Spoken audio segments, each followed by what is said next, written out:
podcast. Hello. Hello. Whoa, whoa, whoa. Where is... I'm looking for all my sources. Guys, I think I've explained this a few times. Hello, happy Monday. Happy April Fools. I hope you were fooled. You're on Frog. I said I'd do Frog Time today. I'm gonna do it. I'm gonna do it. I doing the thing I said I would. I was laying down. I was reading. I needed that. I needed a little lay down time and reading.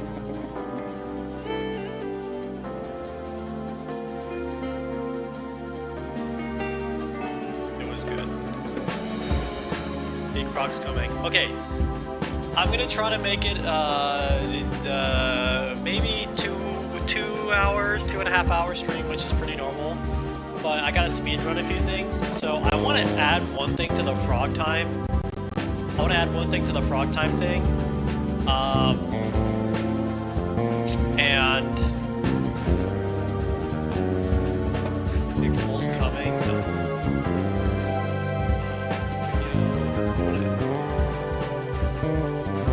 Frog Time. Forgot to do something.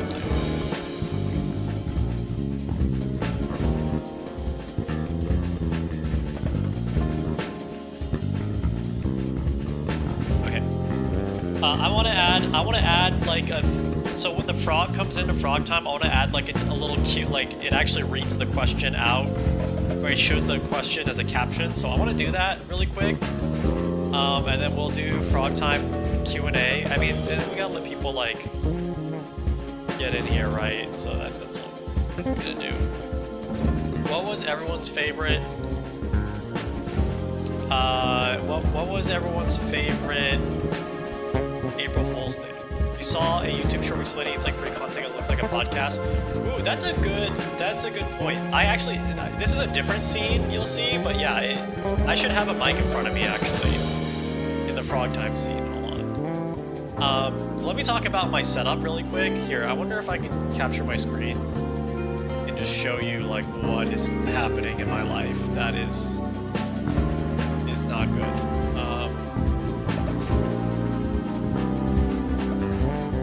Music loud? Okay, sorry. Yeah, it is loud.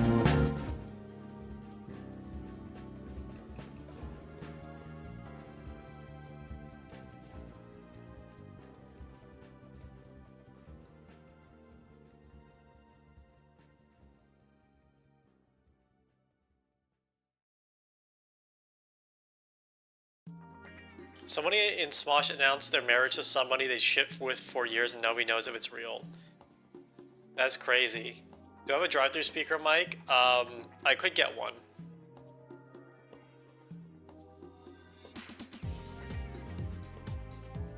And yeah, I should turn this down. Okay, so let me show you my sources.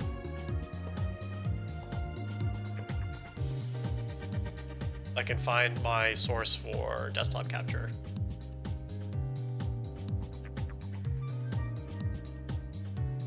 Okay, I might not have one, so we'll do a little risky desktop capture right now. Yeah, I knew that was gonna happen. Good thing I knew it would fucking capture my Discord like immediately, because that's cool. That's cool. Okay. This is my OBS setup. Okay, look. This is my OBS setup right now. This is my OBS setup right now. Look at all these scenes. Oh, my mic? Oh, shit. You're right, you're right. I forgot. Oh, voice filter. Okay, yeah, there we go. There we go. Thank God. Oh my God. Sorry. Sorry. Where are the knives? Are the knives coming through? What is going on? What the...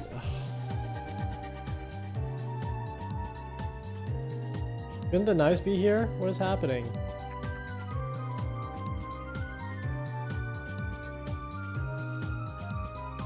Oh, it's not. Oh, my bad.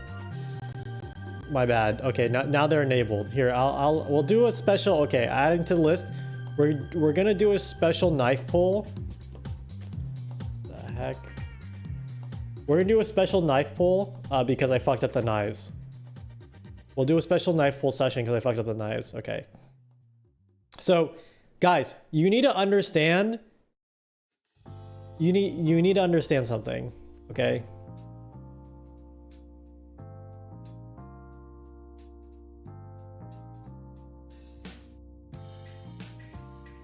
Okay, guys, you need to understand, this is my OBS setup. Okay, here are all my... Okay, let me just go through the sources in this one scene.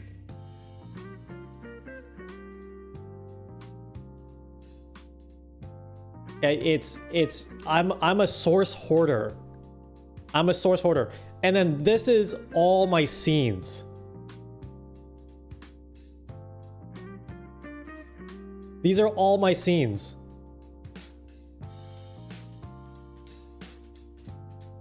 I forgot what point I was trying to make here.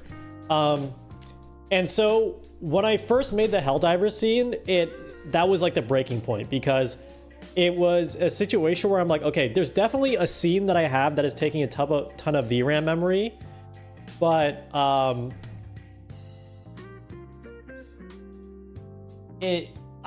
couldn't find it. I couldn't isolate it. And then so I like just started. Look, there's something called a scene collection. Can you see this? Wait, you can't see the drop down in OBS? What? Okay, anyway, there's something called a scene collection, which is like a different profile in OBS. And so I actually have a completely different selection of scenes. You can see the untitled 1 through 4. Oh, I see. Okay, there. Yeah.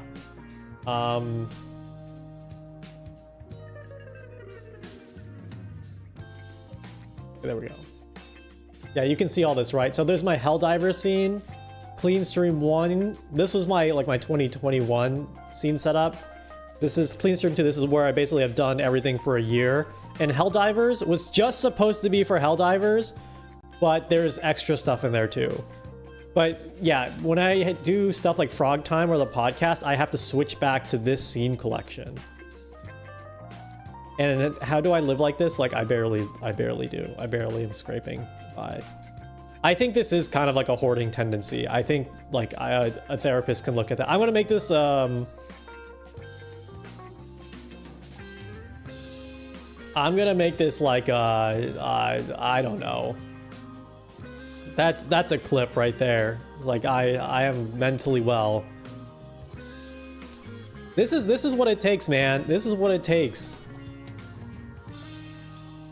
Does my room look like this?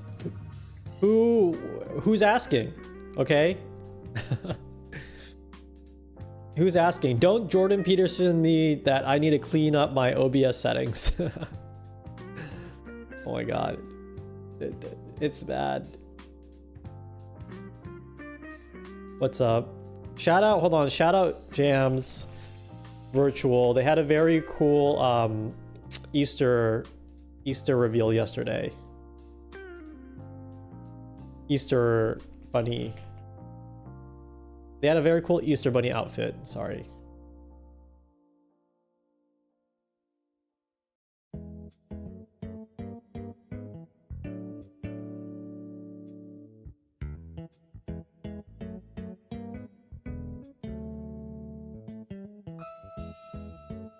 See? Look at that. It's so cute. And a pachinko machine. Oh, it would have been great if the pachinko machine was in like a pachinko parlor and then like you were smoking. Like the real experience. I love this part. The silent scope too. Yeah, Warudo looks good. I want to do something in Warudo, but it's like complicated. It's kind of sick.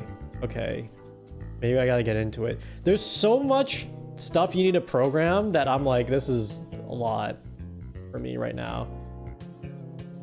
Yeah, it is powerful, but like it has the same issue as like Unreal Engine, which is like it's really a lot to do at once. And you know, I'm getting overwhelmed easily, as you can see. It is great. I've used it a few times, but I couldn't find like an interesting scene with it. I want to check out Motion or Mshin. It's like that 3D, that's another 3D YouTuber software, because they added the ability to add NPCs and like they can I've never seen a 113, do and I never TTS. fucking will. Oh, Demolin, thank you for the 5. Oh my god. I'm so sorry for reading that out. I'm just autopilot. Thank you for the raid. I'm very sorry. I was gonna say thank you for the 5 gifted. I know, I feel like I hit on the streamer taboo. Someone's gonna clip me and be like, excuse me, streamers, don't do this. Don't read out the raid like this streamer does. And then I just become like a cognito hazard. The cognito hazard of the day on Twitter. I've been reading, yeah, maybe there's a book I should post about. This book is cool. It is about the SCB Foundation. I was reading the anti-memes book again. There is no anti-memetics division. Like my second time through, I'm like, oh, it's a little corny. Jams, thank you for the 5 gifted. What the fuck?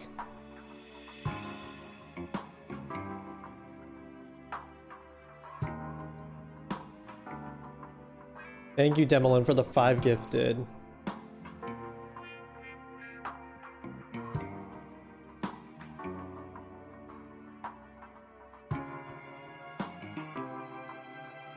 Thank you. You can send 1 bit in your name. I think you should be able to gift in other people's names. That's a good idea. I think you should. I think it would be fun if there was like a fruit basket option to buy.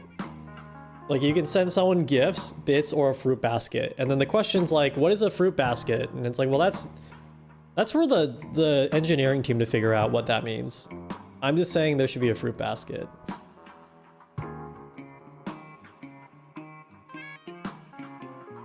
Change it to someone else's card. Charge it. Oh yeah, no, don't charge it on my bug dash.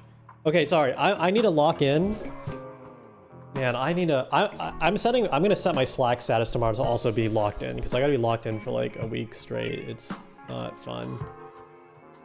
You should buy an expensive melon. I feel like that is what it would be like on a Chinese live streaming site or like a Korean live streaming site. They always have very interesting purchasing mechanics that I think is like,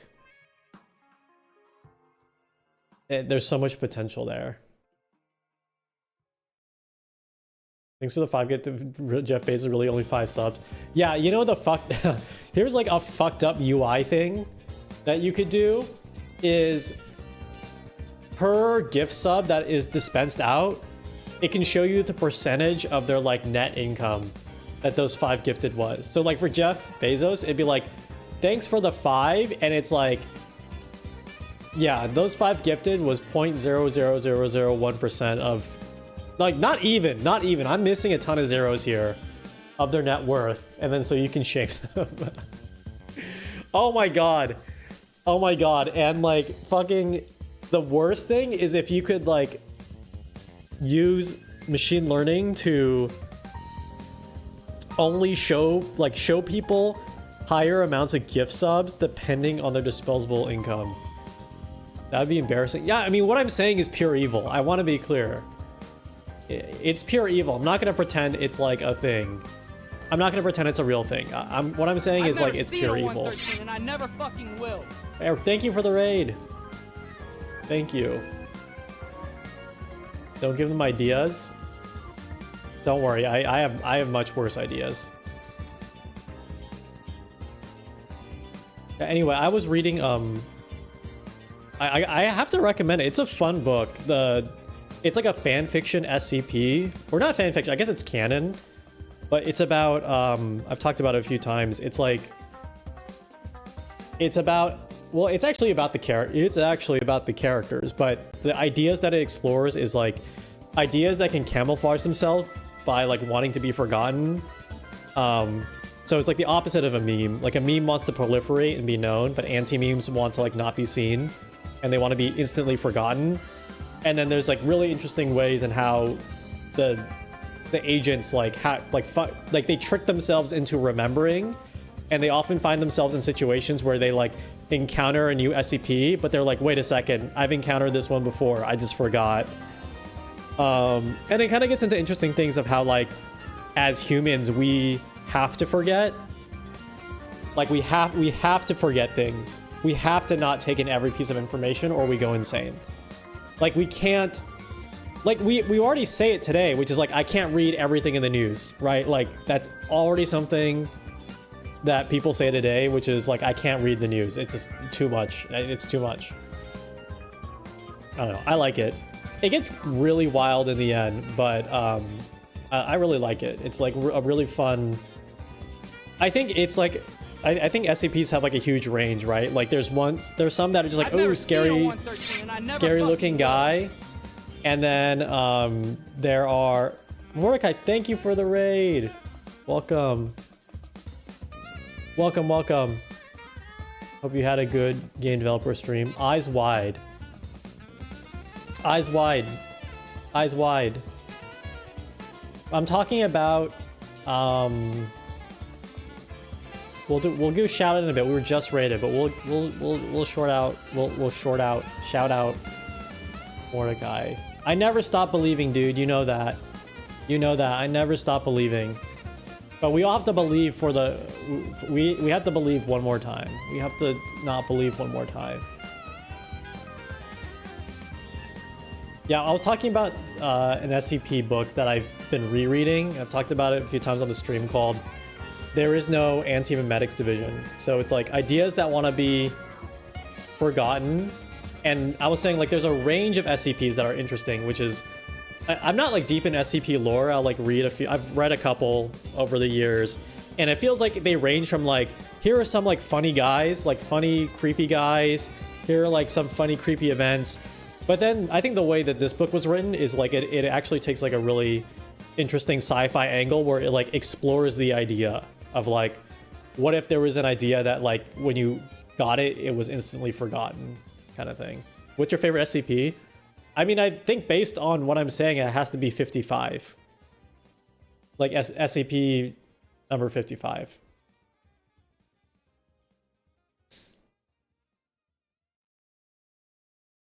Been learning general relativity these past few weeks, and learning gravity isn't force, but just a byproduct of curving space-time breaks your brain. Well, that's fun stuff to learn. There's a really good series of videos online. I mean, the weird thing, I think, is like, what I can't wrap my head around right now is, I understand that as a concept, like gravity is like a curve in space-time, but here's a thing that I don't know. Someone in the chat can let me know. Is that real? Is like the concept of a curve in space-time real, or is that just another model that we made about the universe? No, like what is real? That's what I'm saying. Like, because I watched this, It's Real and Measurable. I mean, I watched this series of videos. Who is it? Who's the guy? I think it's like Joe Rogan. He's really cool. He has some really interesting thoughts. He was saying stuff like how Einstein was like coked out of his mind during World War II, and I thought he was crazy at first. But then the more I listened to him, I kind of thought... No, I'm just kidding. But I actually did see a series of videos that like they basically visually helped you derive like the field equations that Einstein used for his theory of relativity. They like drew out the field like with every single arrow at every single point. And then like just slowly walk through how it conceptually works. And that really, I don't know, that made me like really understand that like everything we perceive about the world is basically kind of a model. No, I don't watch Joe Rogan.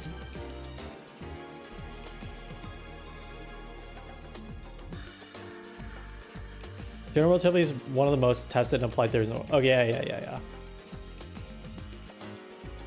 I think what I'm saying is like much more has no academic backing. I'm more like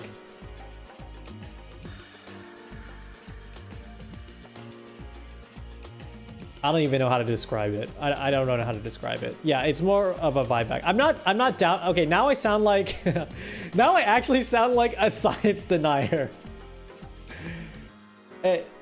Now I'm actually sounding like a scientific denier because I understand there's like that gravitational wave experiment that also kind of shows that, but I don't even know how to describe it. It's just as people in our senses, like I just can't wrap my head around it. It doesn't mean it's not real. I wonder, okay, maybe here's another way to say it. I wonder how much of the universe is like just completely hidden from us. Like hold on. I am singling out the chatter.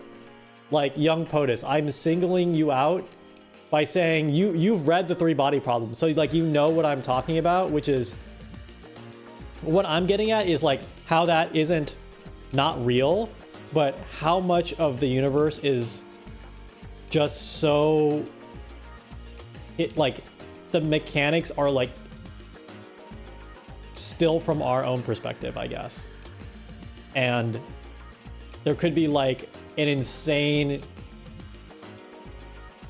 pocket of like we could just be a pocket where all of this stuff is our models work, and outside that pocket and also outside the pocket it could just be insanity. It could just be like pure, like the laws of physics like don't hold up kind of thing.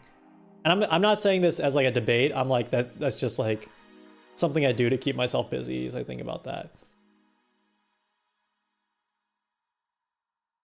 Yo, Western style guy, good to have you in the chat.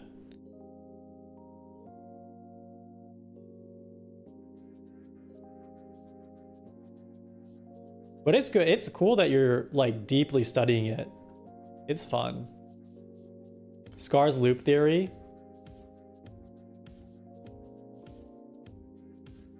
What do you think about the Fermi paradox?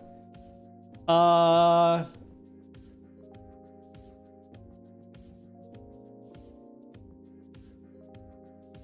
think it's cool. I don't know. It's scary. You're a Fermi paradox hater. I guess I could be I guess I could be a hater. I could definitely subscribe to it's not a paradox, like there is life out there. It's just like really far away. Like I think I could believe that, which is like our notion of intelligent life is like really small. And like things could exist like light years away from us. Or we're early, yeah. I mean, things like the Boots Void. Do you guys know about the Boots Void? Is it called the Boots Void? I forgot. Yams is literally right there. I'm sorry. But they know more than anyone. Yeah, the Boots Void. That stuff like freaks me out. That actually freaks me out. That thing's like how many light years across? 330 million light years across. It's like 1 million times older than the United States.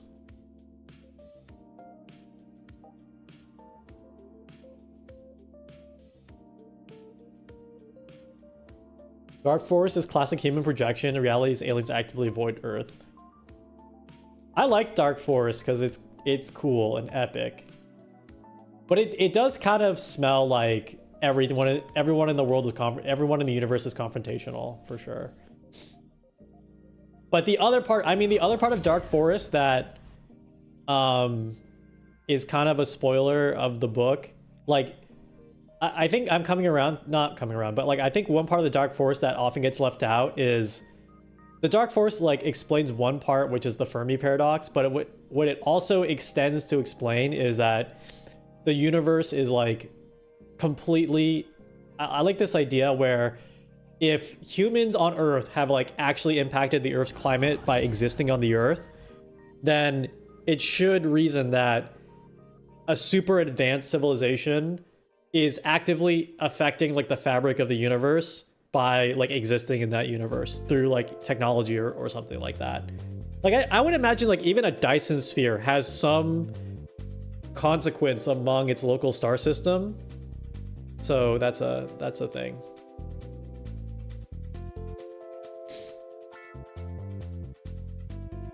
The Penrose hypothesis on how the universe is cyclical and that any sufficiently advanced civilization would be able to leave information encoded into the cosmic microwave background. I would believe it. I haven't heard that, but I believe it. What is bro saying? I'm sorry. Okay, let me do the let me pull up the Q&A stuff. Actually, let me see if I can do it here. What am I talking about? I don't know. I need to do crack. Dude, how high were you when you made this channel point redeem? How high were you when you thought of this?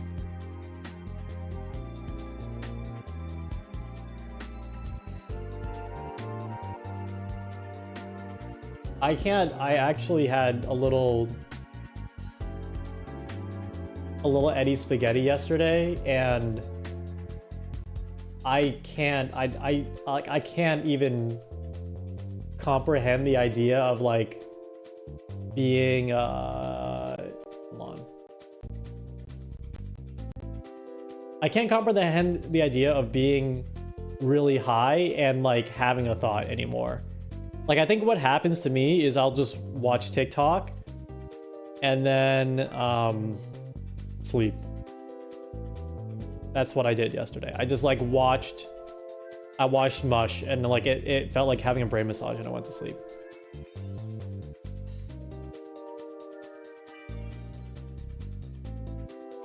Okay, I'm on this scene. So I'm gonna do a Q&A stream, but I need to here, let me pull up my window capture for Sammy and show you a little bit what I'm doing. Okay, that very small. Oh, I really need to do some spring cleaning. I don't remember any of these scenes I set up. Yeah, hi, watch me and play Balatro. Yay. Yeah, I think I'm getting to the point where like I don't like. Oh no, I played Helldivers. I played Helldivers as well. Okay.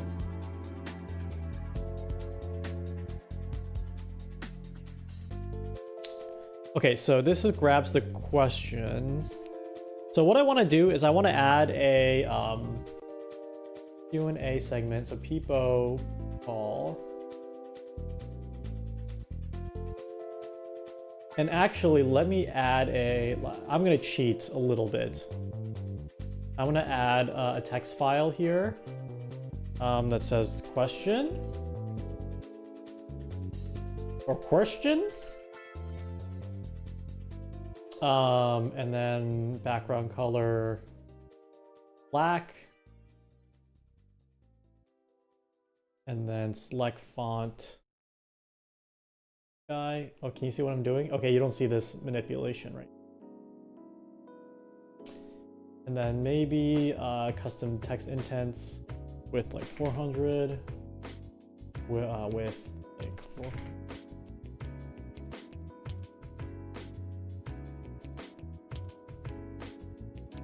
Maybe no question. Maybe no question. Custom text. Oh. Name Peepo question text.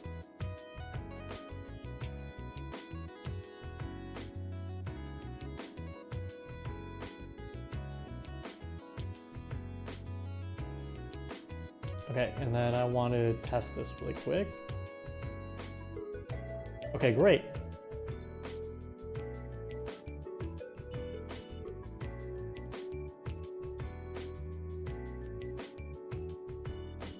Okay, why is there a white stroke around it? That's annoying, so I'm going to take it out there.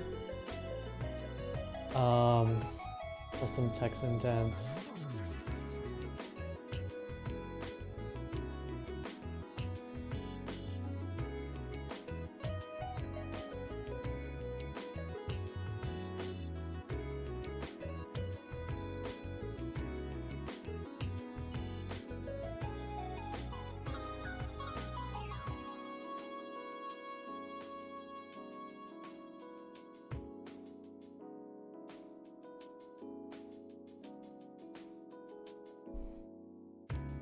Okay, does that work? Hold on. Sorry, I can't read the chat right now. Does that work? That looks okay. I'll do it like this.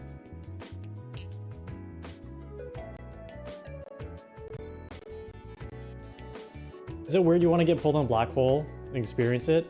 Have you seen oh my god, what the fuck is happening on my scene right now? Hold on, I have to share this with you really quick.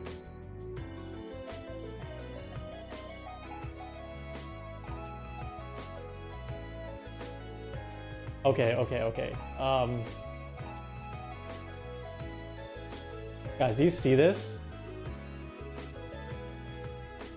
Do you see what's happening on my OBS right now? What is happening?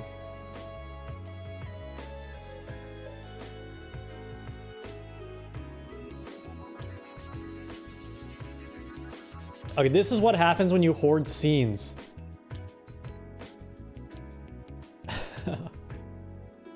Dude, men would rather use the Move plugin than learn how to use Godot for 1 minute. Men would rather use OBS, Move, Animate than learn Unity for like 30 seconds. You need to delete my computer? This is my mind palace! Like, you know the scene in Sherlock where he, like, all the words show up in front of him and he's like... It's like a word cloud association game he's playing in his head. This is, this is me, but OBS. Do I use nested scenes? No. I mean, I use, like, mirrored scenes. If that's what you mean. That's why Godot actually makes a ton of sense to me. Which is, like, it has a similar paradigm of, like, nodes. Like, scenes and nodes. If you learn Godot, you have to redo everything. Yeah, I mean, my setup is actually... has so many different concepts that it wouldn't make sense to learn Godot. But I'm learning Godot just for fun. And, like, I might do a streamer thing with it, but I'm just kind of learning it. I kind of want to just make, like, a small little, like, top-down RPG that takes, like, 30 minutes to beat. Stuff like that is very appealing to me. It's just, like, a small little portrait of something. Yeah, I use mirrored scenes. Like, so I have, like, other scenes here. I have other scenes here that, like, feed into other scenes, basically. Like, I have, like, a scene just for peepos standing around. So it kind of does, I kind of use OBS like Godot. Like, I have, like, a peepo scene that, like, is the prototype peepo. And then, like, I extend that out to other things. Yeah. Gives you so much anxiety. But you code in Unity, right? Like, I feel like if you write something in C#, like, this should look normal to you. That's a programmer joke. Because C# is a programming language that's very verbose. Which means, like, you have to write a lot of words. Why is my computer struggling to run Helldivers? It's not this, dude. It's filters. It's filters. Can't play with you. You gotta add 20 more scenes. Actually, that's my life. Yeah, guys, this is my C#. This is my Java. This is like my version. Like, don't get me wrong. I think it's a good language. It's just, this is my version of it.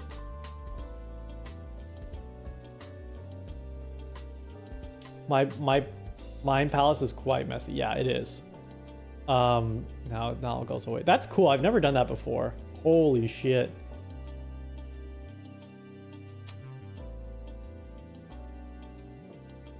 Okay. Sorry, I got distracted. Yeah, I'm feeling a little like distracted today. I think I have to. I gotta, I don't know. I gotta lock in. I gotta lock in tomorrow for sure.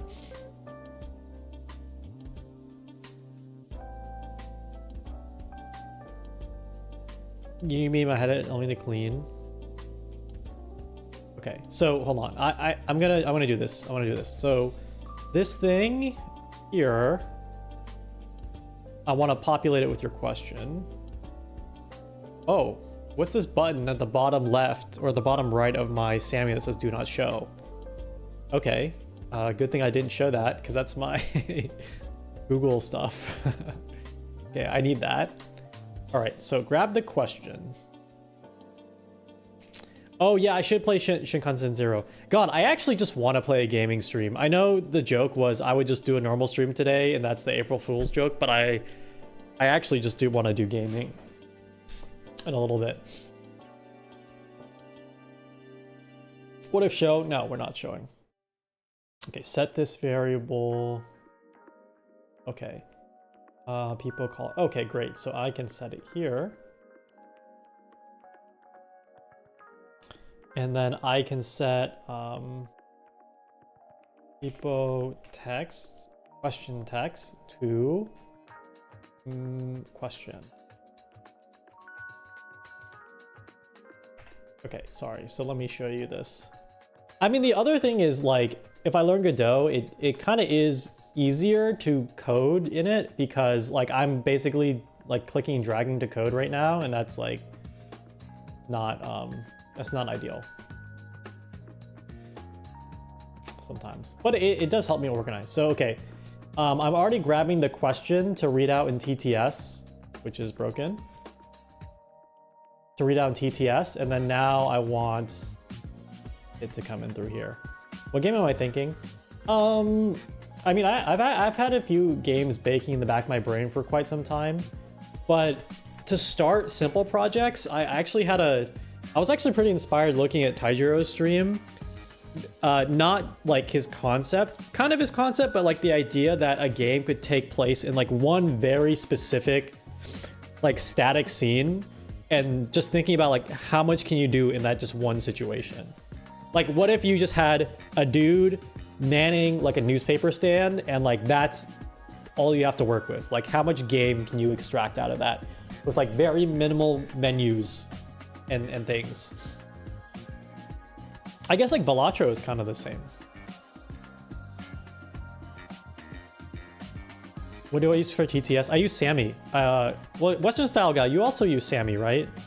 Sammy has an extension called TTS extension by Christina K, the developer. So she sells additional extensions to Sammy, I think like as a side thing, along with being the main developer for Sammy. And so if you look up TTS extension, I think it's like officially on the website, but you have to pay $5. The key here is that you want to use Microsoft Edge. Oh my God, what is happening?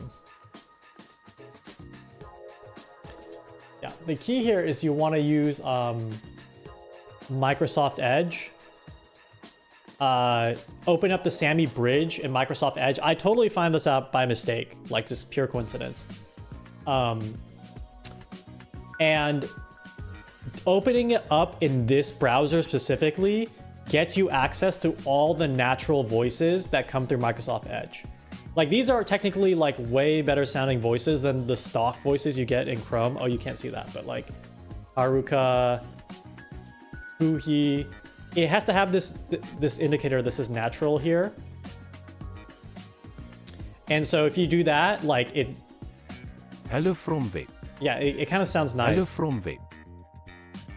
Hello from web. Hello from web. Hello from web. We got Microsoft Sam is on there. I forget, like for your aesthetic, yes, the classics are in there. The classics are definitely in there. Hello from web. I mean, that's not Sam, that's David. Actually, I don't know if Sam's in here. He's gotta be. He's a classic guy. Classic voice. Yeah, get Microsoft Sam. If you can get Microsoft Sam and get like a Ventrilo voice, that would be so sick. Hello from Web. Hello from Web. And these don't sound as good as Sam. I know the voices now. Yeah, I know Chris, Anna, and someone else. I forgot. It's like Chris, someone else with a C, and then Connor, Chris, and Anna are the 3 voices that you are familiar with. Okay, so that's that. Okay, so I think the other thing I need to do is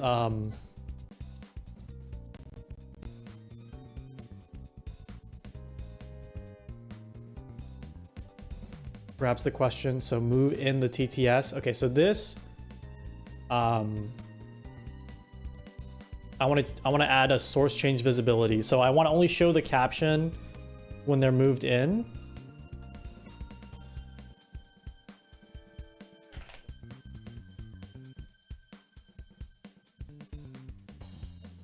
Yeah, dude, of course. Dude, you can DM me anytime, man. I feel like you have all the vision in your head and you just need to know. I'm happy to let you know. Okay, source name Q&A stream. And then it's called, oh no. I want you to find, it's Peepo. Fuck, what is the name of this? Peepo call group. No. Q&A segment. Yeah. With this one. Okay. That's visible here. Okay, great. Actually, this works perfectly. Okay, so now the hardest part about this though is making the queue system, because right now I have it in like a Google sheet, and I try to go through. I go down a list. But it's not really great, and I could make like a array in Sammy, but there are issues with that as well. I'm trying to think about what else I can do. I mean, not right now, but that's just like a general thing. Okay, great. Undefined. Yep, that's fine. Undefined. Cool. Oh, wait, you can't see this. Okay, so I'm testing it now. Undefined. Undefined. Undefined. Okay, cool.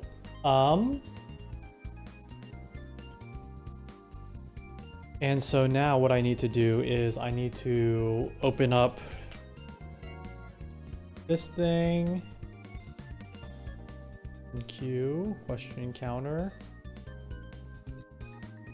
Yeah, this is actually, like, this whole Q&A thing, it actually might be better if I use Godot for it in some way, because then I could actually have a Q&A program.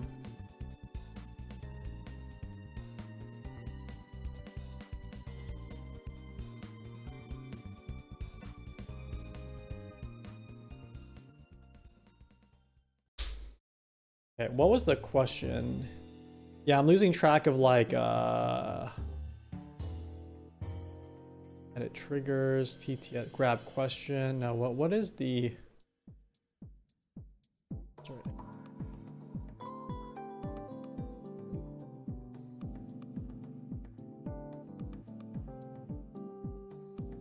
Uh-oh.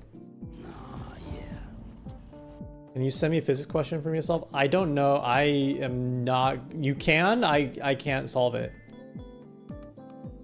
Okay, insert question. This is it. Okay. Yeah, here's a preview of my, hold on, can I show this? Okay, yeah, I can show this. Here's a preview of my fucking insane, this is like what it takes to answer the question. It's not that hard. It like takes all your information and just formats it to be put into Google Sheets. Garfield 6969 says, "Ayo, hello, welcome to the stream. Good to have you here."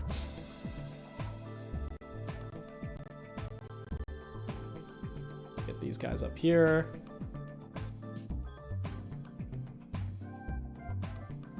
And let me make a tweet. Undefined.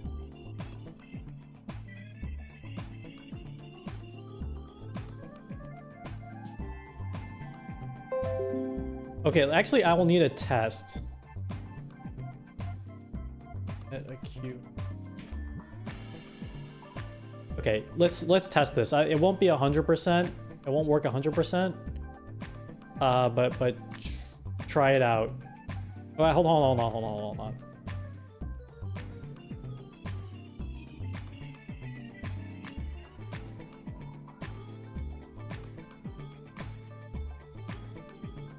Include the equation I have to use, and I'll use look at the properties of Jupiter and gravity's response, and you can solve it. I don't know if I can do that. I'm bad at that. I'll ask ChatGPT actually. That's how I'll solve it. Okay, can you guys try submitting a Q&A? And seeing if this works. Okay, great.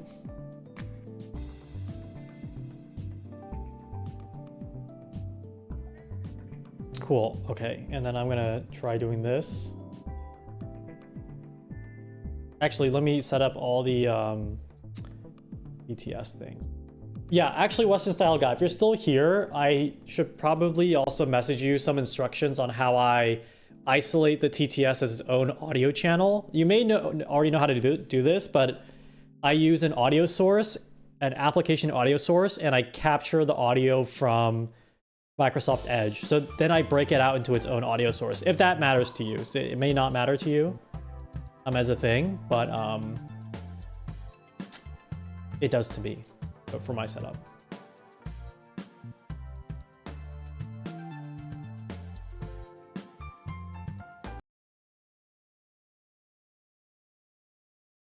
Okay, so let me get this. Are there hot bugs in your area? Ooh, that looks good. Are there hot bugs in your area? We already got that. Undefined hello from Web. You're on Frog Time. What's your question? Undefined. That scared me. Fuck, that scared me. You motherfucker. Oh my god. Okay, hold on. Let me I think it should be. Okay, there we go. Are you a sim or a nuke? Okay, there we go.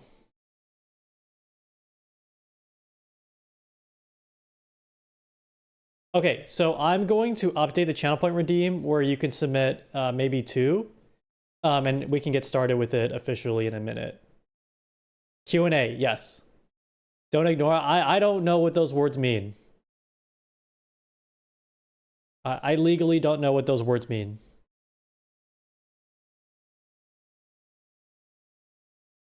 What if I say uke, because that's closer to ukulele?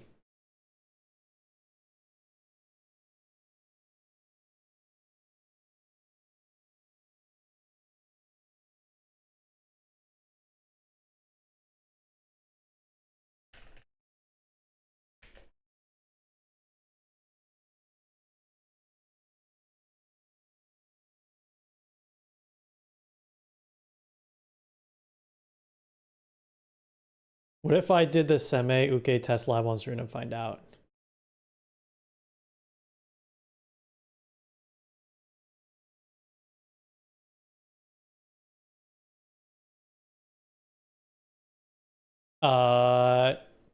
Is there another way to do it? Like, is Yaoi hands a real thing? Can you can look at my hands and just tell me if it's like one way or another.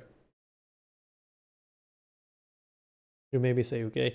I hate to break this to you. Wow, I'm gonna say something that is such a fucking buzzkill thing, but I've already started manifesting the thought into the stream, so I'm gonna say it. Everyone knows what Yaoi is now. It's not like it's not. I'm sorry. Crunchyroll ruined everything. Everyone knows what Yaoi hands are. Everyone knows what all this stuff is. They may not know the lore, they may not know the history, they may not know like the Yaoi paddle like paralyzed someone, but I can say these words. I can say these words. I know what these words are. According to the star screen, I have yaoi hands. I think in real life, I think I have great hands. No, here's an insane thing. Here's an actual insane thought I had, which is one time I was looking at my feet. I'm like, I think I have great looking feet. I think I have like, I think I do have really nice feet. And the thought did cross my mind. I'm like, who would know? You know, who would know if it was me? who would know that if it was me they were Venmoing? George Costanza moment. Brute force bullshit. I don't know. I mean, they kind of got like, I'm looking. I'm actually looking at my feet right now, and I am kind of thinking those are nice. Those are nice. I don't even have a thing for feet. I promise you, I don't have a feet thing. But not to yuck anyone's yum, but like I'm looking at my feet and I think they're pretty nice. Yeah. Oh, Quack, you saying hello. Totally talking about normal stuff here. Totally talking about normal stuff. You're already regretting it.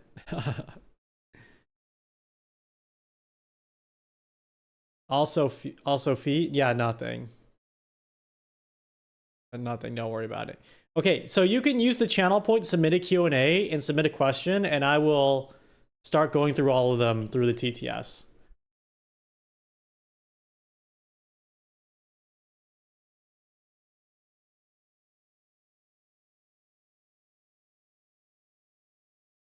I think I see some here. I'll do a couple examples so you can see how it works. Fetish gets censored. I have automod on, but it's kind of all over the place. Okay, so here. Are you a sim or a nuke? I answered that. Next question. You're on Frog Time. Did you get fooled this April Fools? Good question. I want to say yes, but I don't think I did, actually.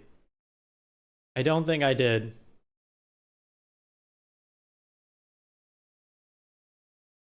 Yeah, I'm sorry. I don't have an interesting answer to this. I did not get fooled this April Fools. I do think that, okay, I went around my brain from, I think April Fools is bad now because like all the brands do April Fools and it's boring. But I'm coming around to April Fools is actually really good because all the streamers do something really creative for their stream on this day, and like everyone kind of celebrates that. So I think it's cool. Thank you for your question. Next question. You're on Frog Time. Favorite food? This is hard.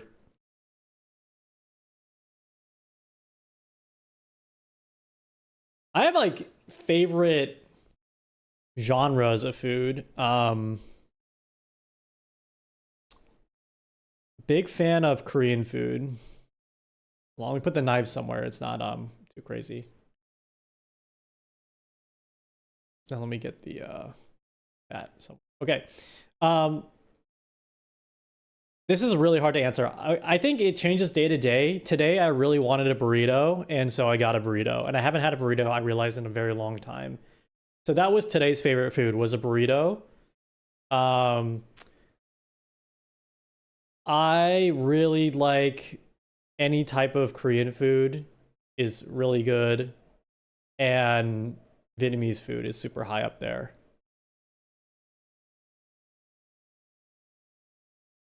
And I want to be clear, like if I go to Japan or something, then like yeah, Japanese food is incredible. I'm just talking about what is locally available around me pretty quickly.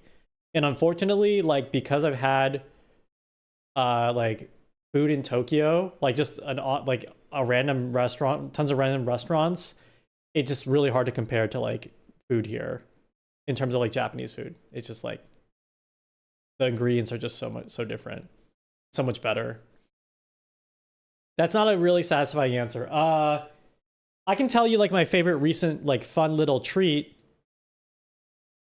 Asian, welcome in the chat. Yeah, you know my favorite foods. You got those favorite foods on Instagram. My fun little small treat that I've been getting into is My fun. Hold on, let me move these alerts. Yeah, my fun little treat that I like is a Thai iced tea. That's my fun. I deserve a little treat thing. So that's my answer. Okay, next caller. You're on frog time. Can you have chat do teaching lesson for you? Where you pick a random chatter to teach you the super basics of something. I would love that. Actually, I love learning about new stuff. I kind of, you know what would be fun? Is like I actually assign you something and you have to study it. Because I've thought about doing a stream where I study really hard about like Ben Franklin. Like I read his whole autobiography or something, and I give you a book report. I think that would be kind of cool. I'm down with that. That's cool. I'll put that in the log. I'll write that down. Thank you for your suggestion. Next caller, you're on frog time. How do you like your steak?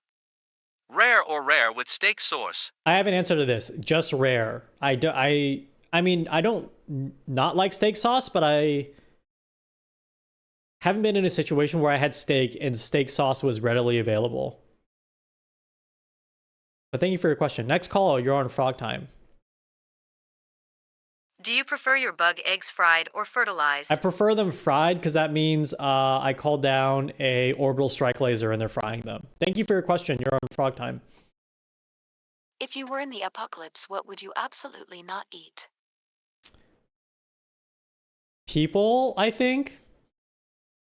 I think it would be people because I think that would come up. I think it would be insane to eat a person. I hope that answers your question. Next caller, you're on frog time. Get me off of here. I don't want to be on frog time anymore. Okay. Next caller, you're on frog time. Can you give me some tips to commit tax fraud?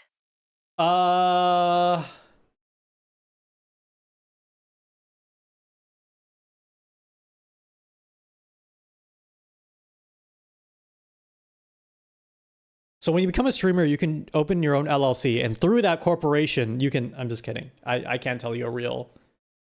I actually don't know how. If you can give me some tips, I would love to hear them so I can report them to the IRS. Thank you for your question. Next caller, you're on frog time. Are you gonna be a fit narcissist now? No, no. That's a quick answer. Next caller, you're on frog time. Open a PO box. Smile. Oh, I should. Yeah, I'll look into that. I'll try to do that. And I don't know. Actually, that's kind of scary. I'm walking that back, but I'll figure out a way for people to mail me something safely. Next caller, you're on frog time. Yeah, let me get a large number 9 with a Barger Blast. Sorry, no, you called the wrong number. This isn't Taco Bell. This is frog time. Next caller, you're on frog time. Loved Esports Dream VN. What made you want to create it? Oh, thank you. Who wrote that? Oh, Tazatol. It was like a sequel to the first game we made. So wanting to make a new game was the motivation. Oh, I think the motivation was also to sell it. Like, oh, can we actually put a price on it? I was like, I want to see what it would take to do that. And it was a big learning experience. But other than that, I'm a big StarCraft fan, so if that was a meme, yeah, I made video games. I want to make a new one that's not a visual novel though. Not that I have anything against them, but I've done a couple. So actually I've learned so much about Ren'Py, which I think is over the years I think is like an incredible game engine, that I probably could make like a 2D platformer in Ren'Py, but it would be pretty insane to do. Or at least like something that isn't like a traditional visual novel in the engine. It's really good.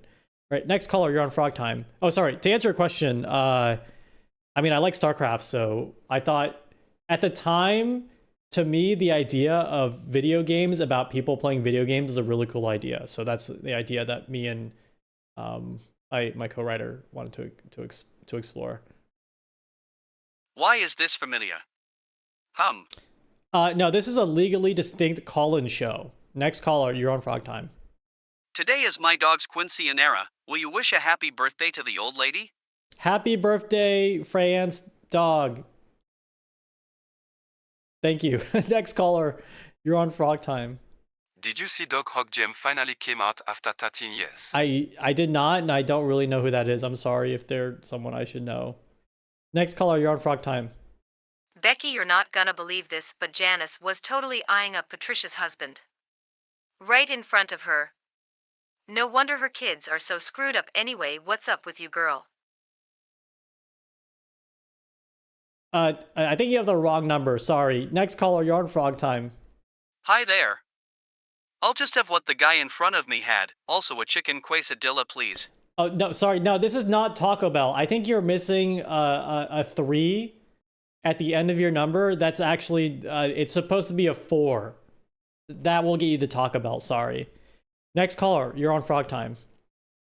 Have you heard about the eclipse that's supposed to happen on the 8th? No. Thank you for your question. I haven't. Next caller, you're on Frog Time. Who's Lila? What do you know, who do you know, and who do you work for? Next caller, you're on Frog Time.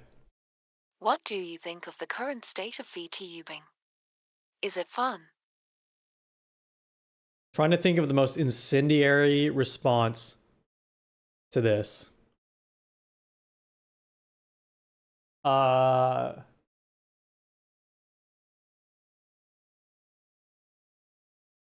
Give the hottest take. I think the hottest take is the next biggest VTuber is going to be someone who you are not going to like. I'm not gonna like. No one is really gonna like, but they're gonna like be really appealing to some audience that we have no comprehension around. Like, I think the next biggest VTuber is gonna like not even be from the VTuber community. It could be like some kid with like a Snapchat filter, and like that's gonna be, and everyone's gonna be like, "Oh God, he's so annoying," but he's just gonna make like a gajillion dollars. That's like my true to form, like my instinct hot take. Because in my mind, like everyone I hear of who's like become the biggest creator in some respect, I'm like, I had no idea who they were before. I have no idea about the community that we're from. And that's to say like the world is just really big. That is it. So that's my hot take. Is that like someone is like almost a complete outsider could just become the next biggest VTuber, and it's going to be like completely random, I think. Yeah, it'll be like a guy with a skibidi toilet avatar, and then it's just like his thing is he just does skibidi toilet skits for like 30K viewers consistently 7 days a week, something like that. Anyway, what is the current take? I mean, I think it's good. I think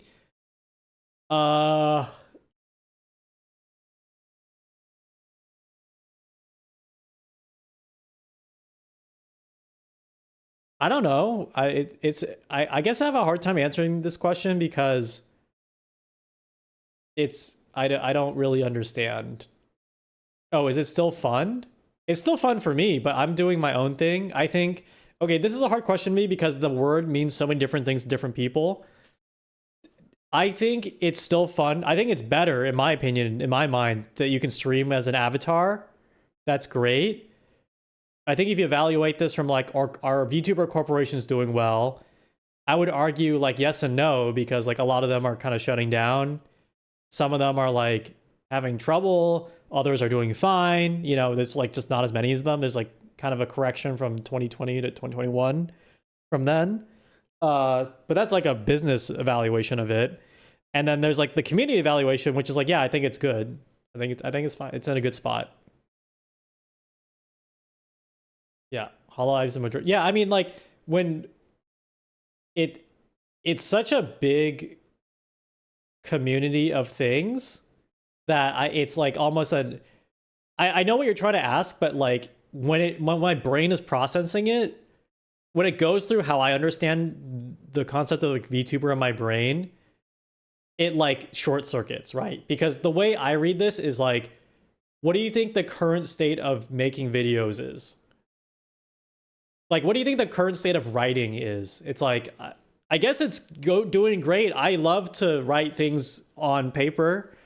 or with my keyboard, or like, you know, what's the current state of math? I'm like, you know, we figured out the Conway knot is not slice. I think that's we're doing pretty good.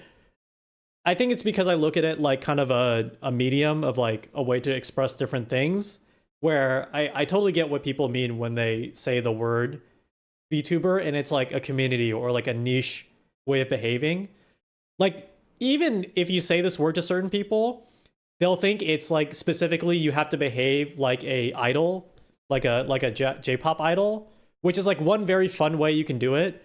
But then there are also like a ton of different ways you can do it too, right? So it means so many different things to many different people, which I think is indicative that it's doing well. Like, it's very diverse. Like, there's no one answer. That's good.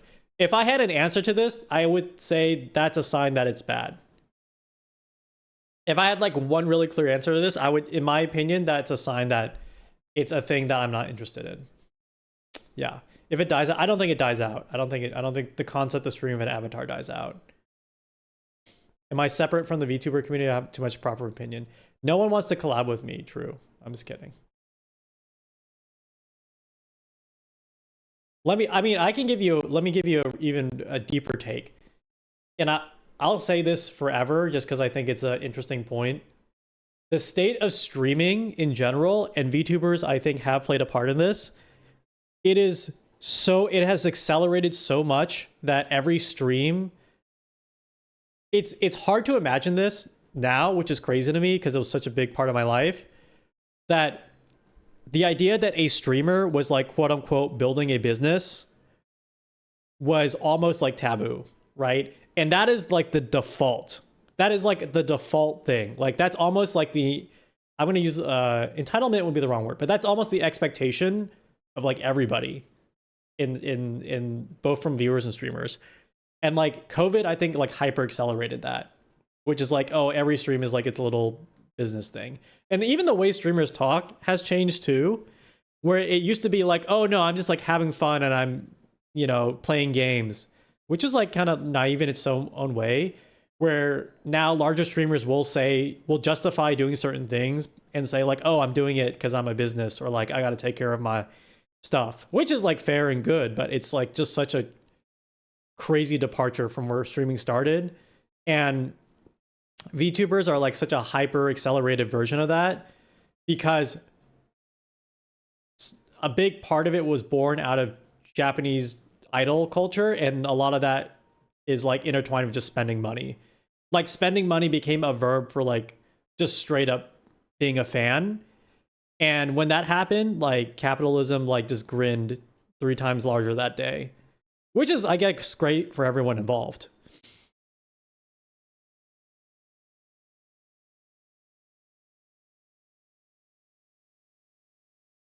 Yeah, people brag me for not monetizing streaming is weird. Yeah, it is weird. I mean, I don't know if it's weird. It is just the thing, right?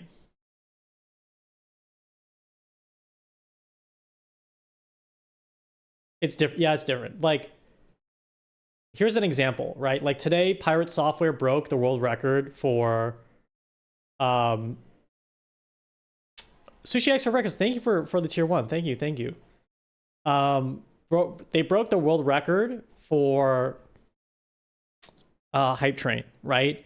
But like, what was that experience like?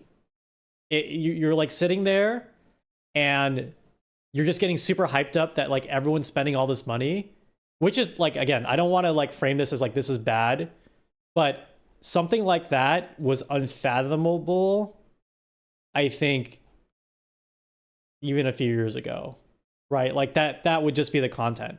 And I think it's cool. I think it's really cool. Like, there's so much to learn from all of that. What I'm saying is like, it's so different now. It's just so different, I think. And VTubing has played a role in that. It's good. I mean, I think he deserves it because it makes good content, draws good pictures, has a good voice, proliferates good ideas, you know? So it's cool. It's crazy. What I'm saying is like, you show this shit to a Victorian child and like they would lose their minds. Okay, anyway, that's a long-winded thing to your question. Next caller, you're on Frog Time. Nuggets or fries? 100%.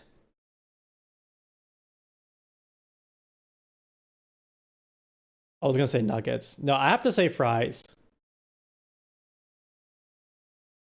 Showing Victorian child VTubing, that's what they freaked out. Yeah, that's what's gonna freak them out. You show them an iPhone, they're like, that makes sense.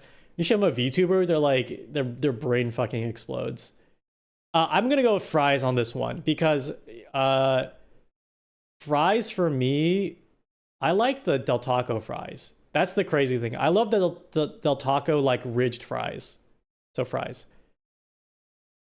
Anyway, see the size of the queue? I know, but I can tell you. I'm on question 26 of 44.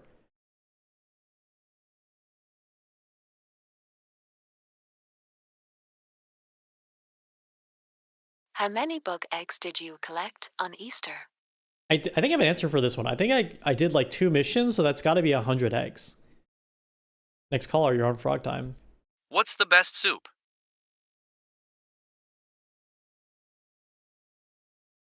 Kimchi jjigae, maybe?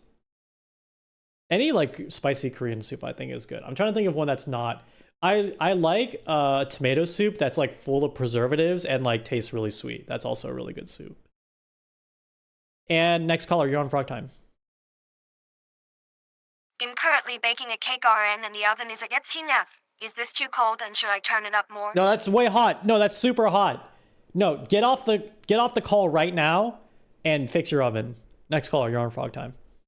I heard I'm on TV also. I hope a wizard turns you into a tomato, ma'am. Why would you say that? I don't want to be a tomato. Why would you? That's so mean. Next caller, you're on Frog Time. Do you have any in-depth tutorials on making scenes effects in OBS and Semi?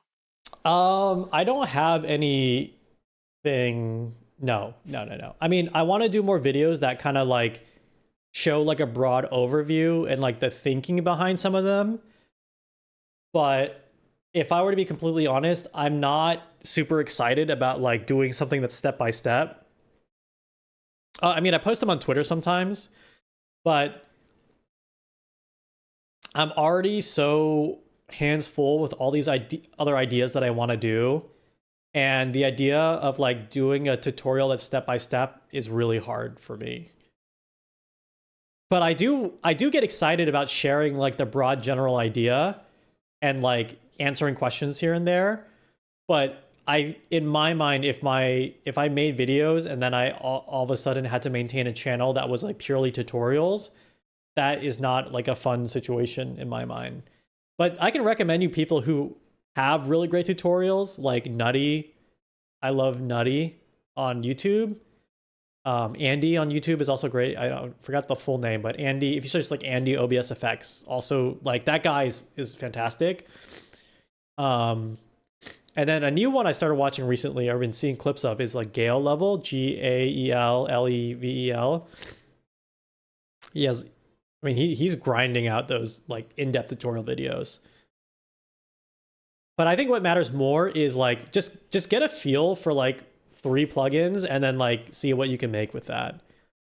Because like I in my opinion, the technical leap to learn that stuff is like not that high. It's like more the execution, I think.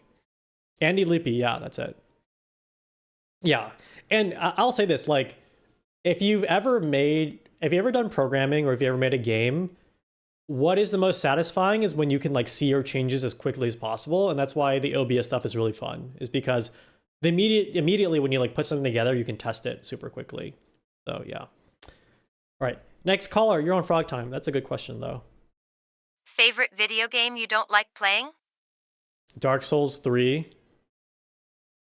I haven't beat it, but it's a good game. It's just really frustrating. But I beat Elden Ring, so that was good. Yeah, that's like a very straightforward question. Dark Souls 2 is overhated. Nerva 3D, welcome to the stream. Good to have you here. I see a lot of VTubers playing Dark Souls 2 right now. I think Western Style Guy, if he's still here, started playing it. I kind of want to actually play through all of Dark Souls, but like I'm just bad at it. So, and I've gone through the first like 4 or 5 stages of like Dark Souls 3 so many times that it's like I don't know if I want to restart it again. Next caller, you're on Frog Time. How would you get away from toxic people without being noticed? I think you gotta rip the band-aid off. That's it. If that's like a real question. I mean, I'm someone who in that situation would rip the band-aid off, but that depends on your personality, right? But it's not, I don't know, man. Life's short. Time is short.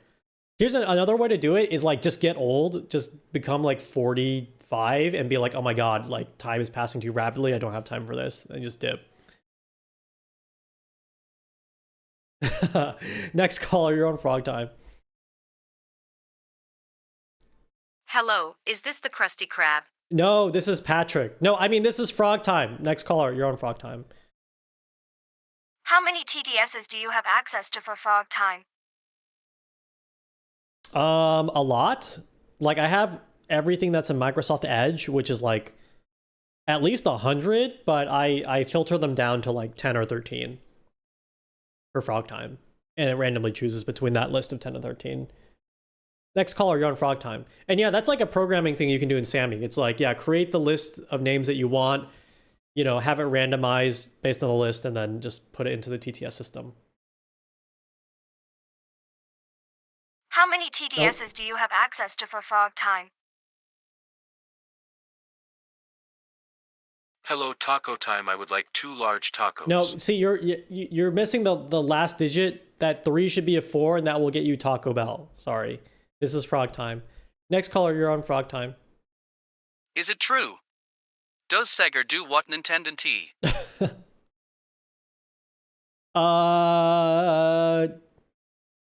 Yeah, I guess it was true in the 90s, right? Because the whole selling point was that the Sega was super fast compared to Nintendo. But in 2024, that probably might not be true. Next caller, you're on Frog Time. How much would a woodchuck chuck if a woodchuck could chuck wood? 5 trees worth. Next caller, you're on Frog Time. Shindigs, find the gravitational acceleration of Jupiter using this equation. I is equal to g times m divided by r squared. Where is the acceleration? G is the gravitational constant, m is mass, and r is distance. Distance from what?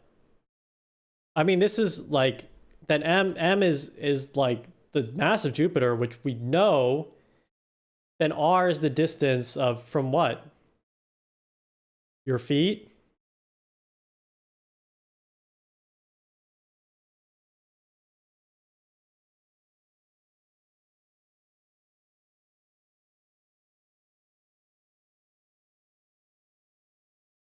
I'm looking it up. It's 24.79 meters per second squared. I didn't need to calculate it because because m is constant and r is going to be pretty much constant. I mean, you could just treat it as a constant, I assume, from like the sun or the earth. So I just looked it up. Sorry. Is it meters or miles? Meters. Aishi, thank you for the raid. Thank you. Yeah, we're doing Frog Time. You can use, welcome raiders, you can use the channel point submit Q&A. Were you playing Inscription earlier? On this thing, it says you were playing Inscription. I love Inscription. Oh my god, I fucking love that game. I want to ask you about the game. Hold on, I'm going to actually just pull up the VOD to see if I can even ask you the right question without it being a spoiler.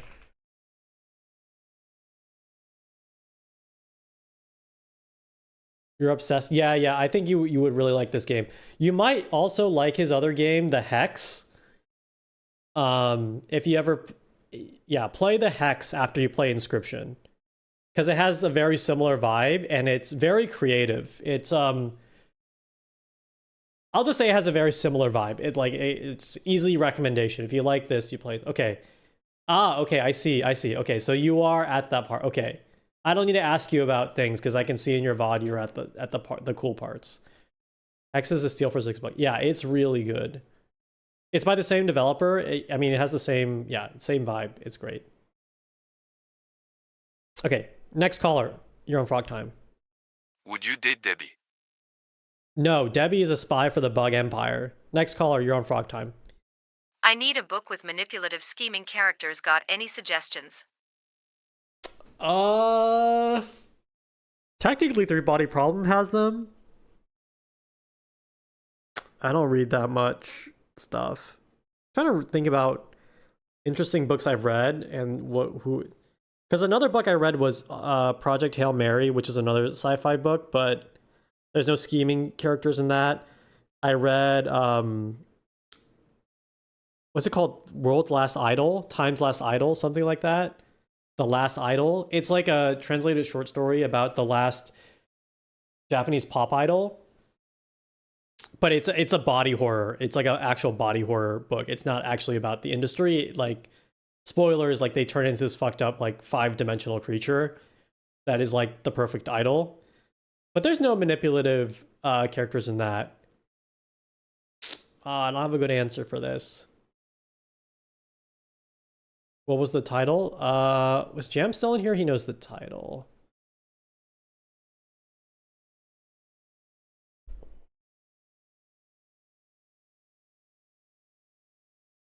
Oh, I think it's First and Last Idol. Last and First Idol. That's it.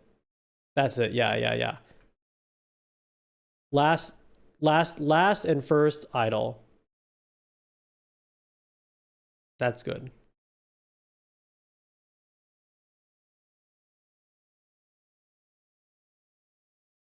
Any book with Roman history. Oh, is that why men only think about Roman history? Okay, I hope that helped. Next caller, you're on Frog Time. Hey Shindigs, can you stop and leave some women for the rest of us? Okay, I'll get on that. I will do that. Next caller, you're on Frog Time. Do you have a VR chat model of your model? Not officially, but someone made a fan one. And I don't have a link to it, but there's like a Roblox version of my model and Jam's model that I used to use, but I don't use it right now. It was really cool. This dude just was doing a ton of fan models and he made us, but I don't have an official one. Next caller, you're on Frog Time. Do my parents love me as October? Yes, they do. They do very much. Next caller, you're on Frog Time. What's your method for coming up with new stream bits? Like, what's your brainstorming thought process? Good question. I have a list of ideas in my phone and on my desktop, like as a notepad. Okay, hold on. Tangent. Notion is bad for society. Google Docs possibly bad for society, but it's workable. Like notepad.txt file, Apple Notes supremacy. Like that's my hot take here. Like when I say I take notes, it's like in a actual notebook or like my Apple Notes folder. Whiteboard was game changer. Yes. Whiteboard's invited. Blurbs, whiteboard is invited. We're storming. I was going to say we're going to do a Gen 6 at the Notion HQ, which actually would be a terrible joke because it could be interpreted as an actual threat. So in Minecraft, but we are taking back the minds from the Notion, the Notion brain universe. Notion is good at some stuff, but like for notes, I don't know if I can endorse that. That's for me. But have you seen? Okay, here's the thing. Have you seen my OBS setup? Like, are you sure you want to listen to me on how to be organized? Like, I think some people are not. I think some people didn't see this earlier, but yeah, like this is my OBS setup right now. So take what I'm saying with a grain of salt on like how to organize your notes. Like this is what happens if I Control A.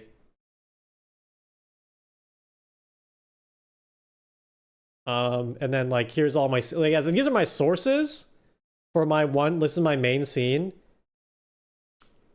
And then this is all my scenes here.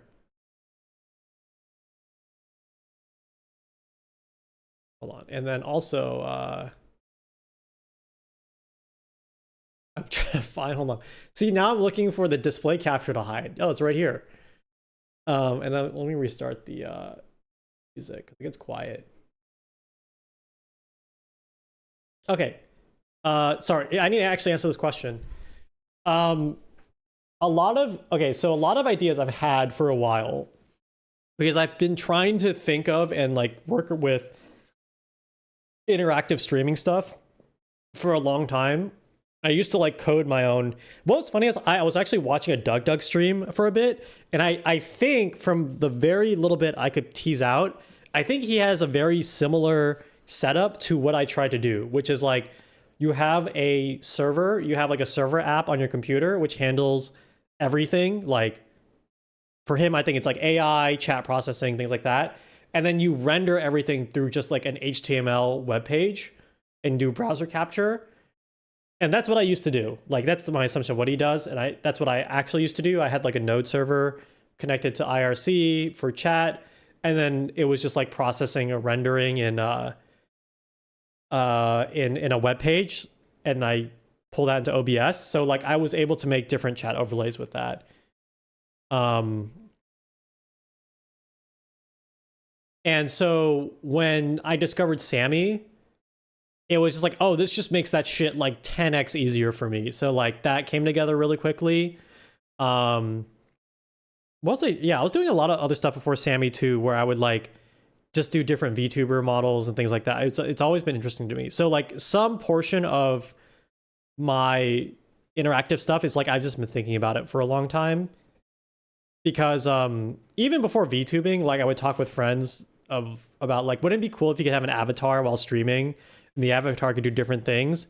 And then face rig was a thing for a while, but it didn't, face rig still has some restrictions for me. And then, so yeah, Sammy really helped like streamline everything. It just took care of everything I didn't want to work on.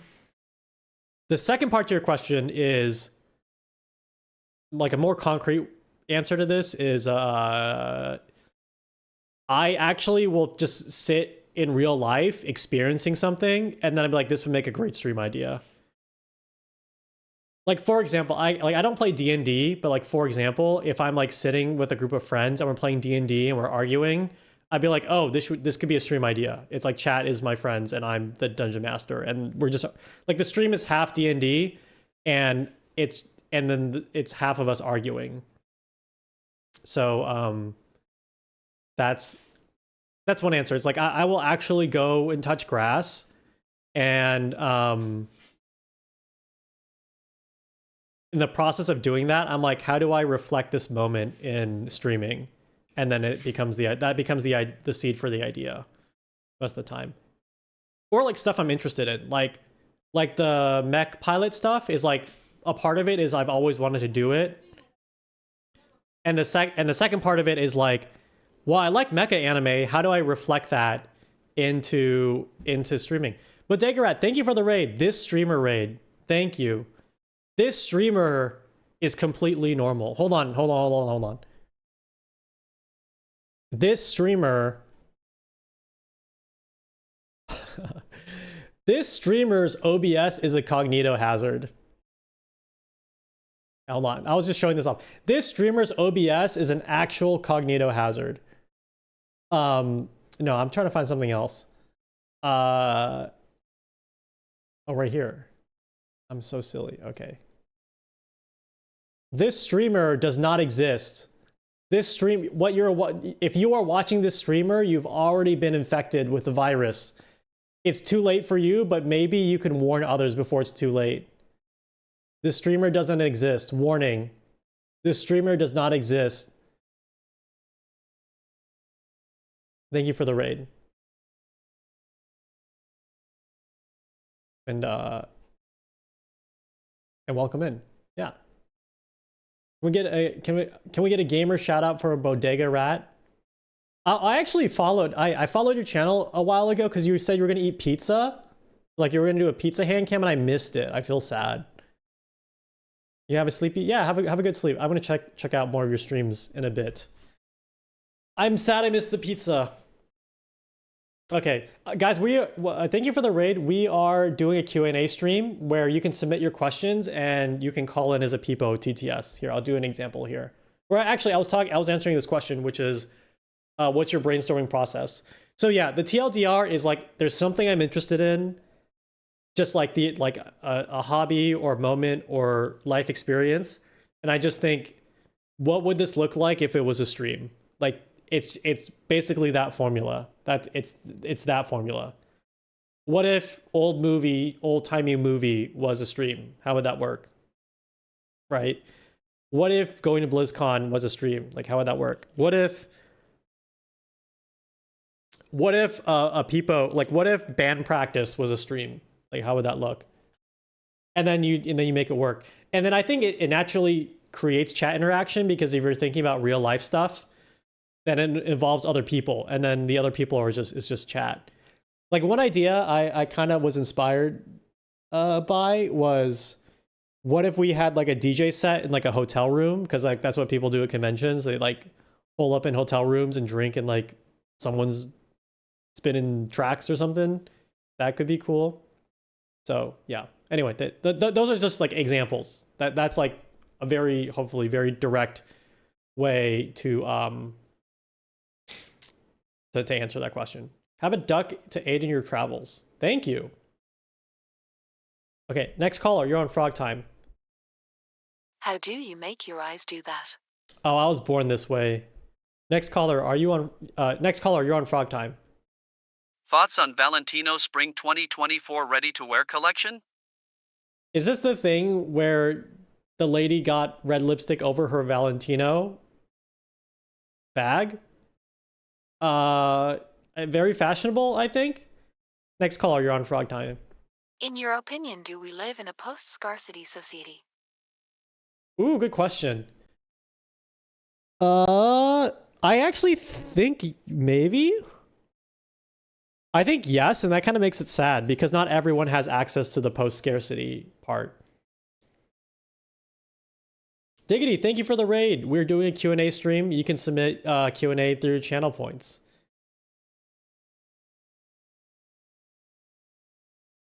Oh my god.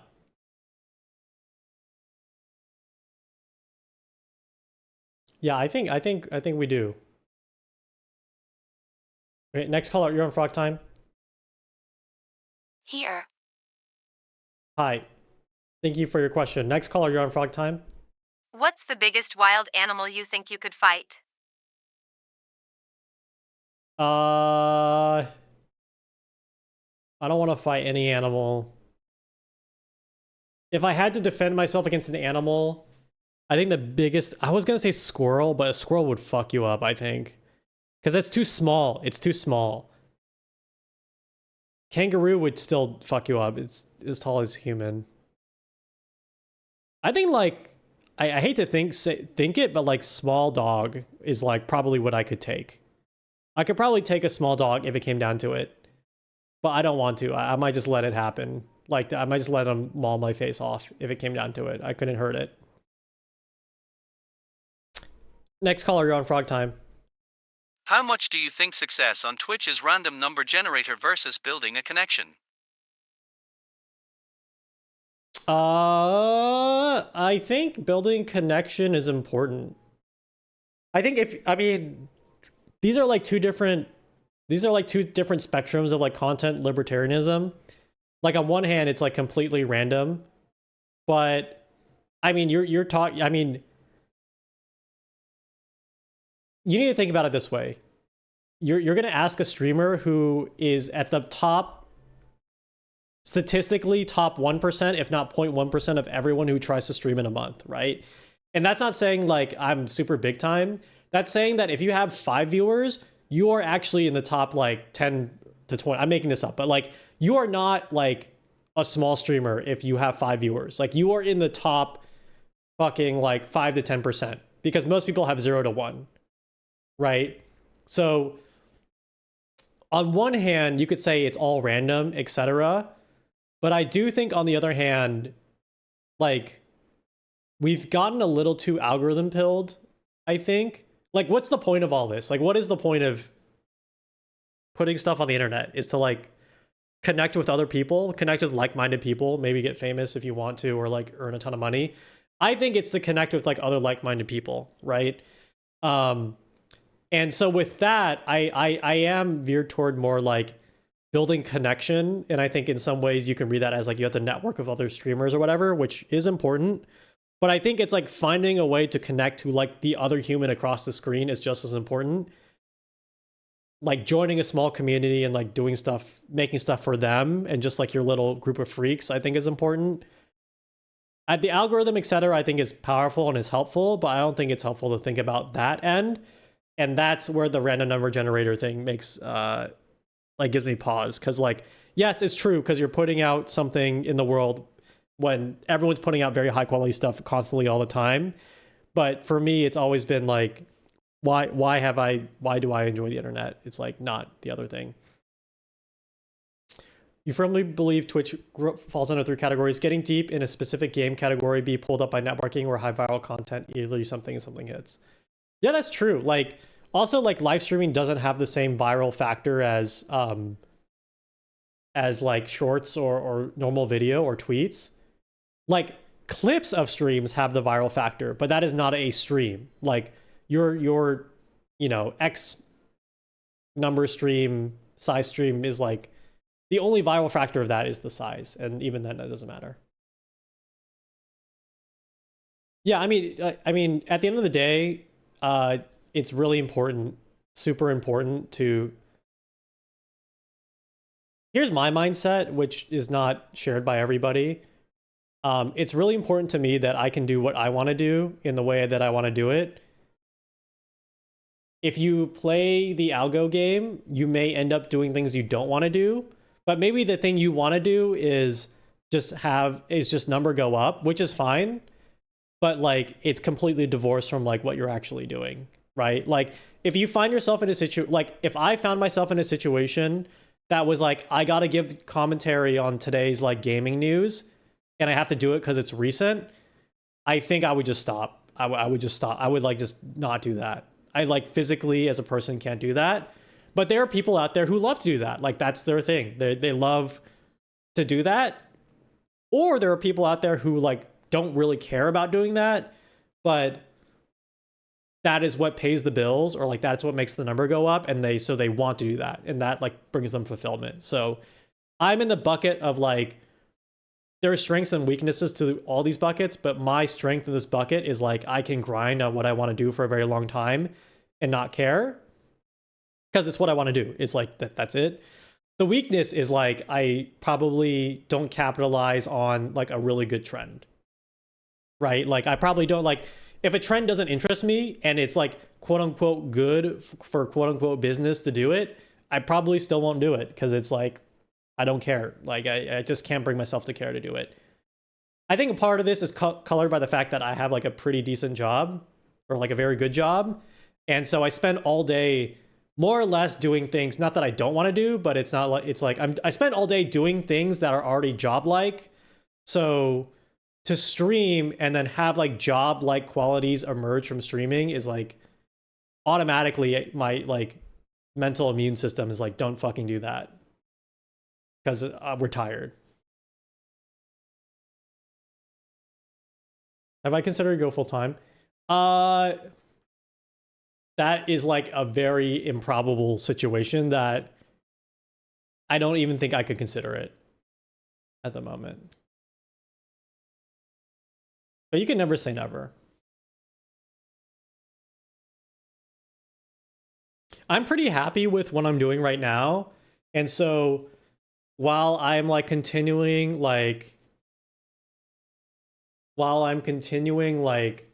doing my thing, if stars aligned, yeah, I mean, why not? I mean, even if the stars aligned, I'd have to evaluate a few things too. A full-time is also like a risk. Yes, exactly. Yeah. I mean, I also kind of know the other side of the game, which is like, it's no different than starting your own small business, right? It's like, yeah, I have the freedom to do anything I want. And then it's like, wow, every single decision I make in the day will affect the outcome, possibly. Yeah. It would be fun. Yeah, I mean, like, this is okay, but here's the thing. Like, these are my demands in a way. Like, these are my demands for almost it to be true. It's like, for that to be true, I want my schedule to be, I wake up, I don't have to answer any emails. I can like walk around and do whatever I want for like 2 hours. I practice bass for maybe like an hour and a half. I like, I don't know, read a book. And then like maybe I do something like for 4 hours and I stop. Like that, like it's basically just retirement, basically. Which is, yeah, that's not enough grind. So that's like a problem, which is like I'm not, I haven't mind poisoned myself to grind yet. But I think if I'm kind of trying to mind poison myself. So I think when I fully mind poison myself, my answer may change, right? Like if I fully mind poison myself, I may come back and be like, yeah, fuck yeah, like we're going full time like in a year or some shit. But like that's not me right now. Because I know if I had that much more time, I wouldn't grind set. I would chill, unfortunately. Yeah, it sounds, yeah. All my dreams just sound like an old person retired. Sorry, yeah, did I answer this question? I think building a connection matters more. And my focus is more around like connecting to like-minded people. I think I'm lucky because like what I'm interested in is also, if I were to say stuff, or like make a evaluation of the streaming world, I do think interactive, novel, unique stream setups are like becoming more noticed and appreciated and more of a thing. And there's a lot of appetite for that. That may not last forever, right? Like game development streamers, like programming streamers, that may just become the norm in the future. And like, there's not as much novelty. But for now, like it just is, I'm lucky that what I'm interested in is becoming like a thing, right? Like you could even say during COVID, that was music streamers. Like music streamers became more and more of a thing.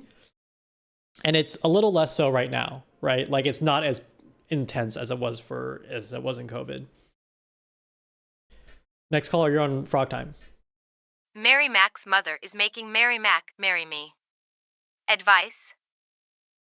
Does Mary Mac's mother know that 50% of marriages end in divorce? Next caller, you're on Frog Time. Hello, Frog Time. How many eggs can you eat? I can eat a lot of eggs, but I think it's not healthy to eat more than like 3 in a day, 3 to 4, because it's like too much cholesterol, right? Next caller, you're on Frog Time. I can eat a lot of eggs though. What's your favorite frozen food? Oh. To warm up, anything from Trader Joe's is solid. They have good meals there. Like the mac and cheese is a classic. Or like the meal kits. But lately, the only frozen food I've eaten is like a pot stickers. Or dumplings. Those are good. Trader Joe's Brazilian cheesy bread. I haven't, but that sounds really good.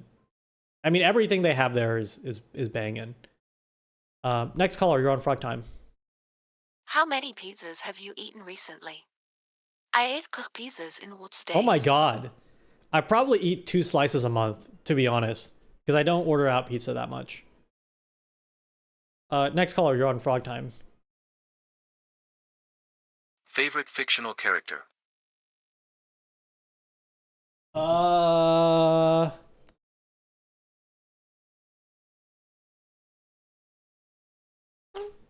think about this. I need to open my window though.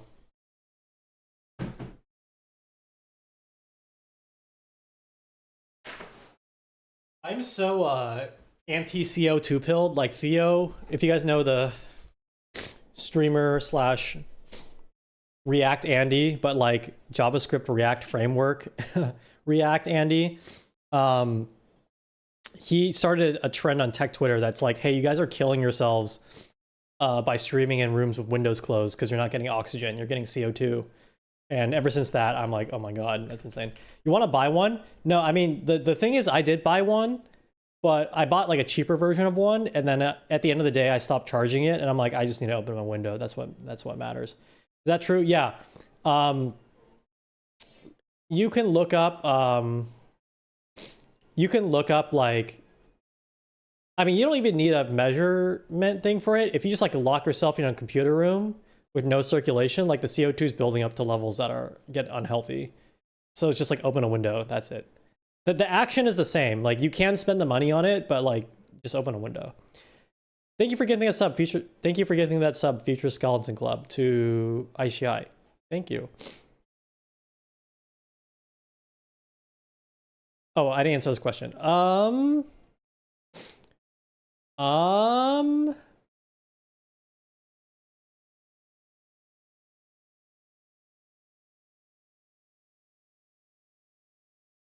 Man, I feel like I do have an answer to this, and I don't know. I can't conjure it. I can't conjure it.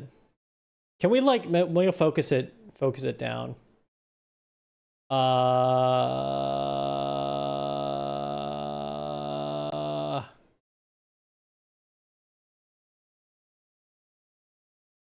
I'm looking through my list of games. Yeah, chat, the Twitch chat.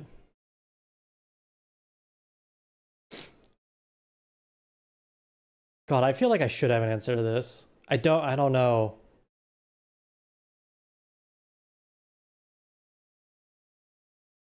World of Horror. Gordon Freeman. The Among Us crew. This is hard. Yeah, I have to narrow it down. You know what? This is a cop-out, but I think any character that chat makes up is funny. Maybe I shouldn't give you that power, but I think most of the characters you make up are funny. It's like a mass hysteria situation. That's why I like it. I love how chat is like a contained mass hysteria cognito hazard. So Twitch chat. Next caller, you're on Frog Time. Where do you see tubing in 10 years?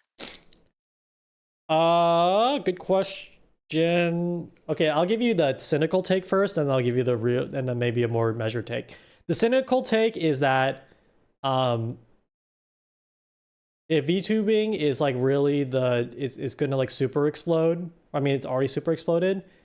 It will be no different from streaming, right? So like your favorite VTuber is just going to behave basically like a streamer. Like it's just no difference really. And so then it's a question of like where streaming is going to be in 10 years. And it's just in my thought is like it's just like entertainment, like big entertainment industry.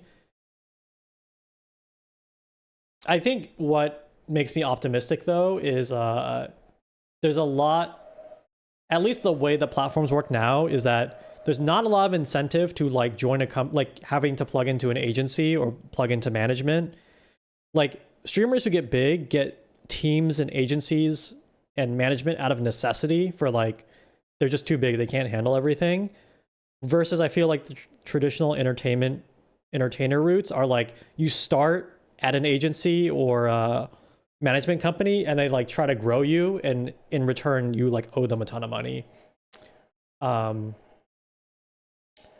But if VTubers are heading the same way as streamers, is like most streamers try to most streamers try to like diversify like their like basically their revenue streams by different companies or different forms of content.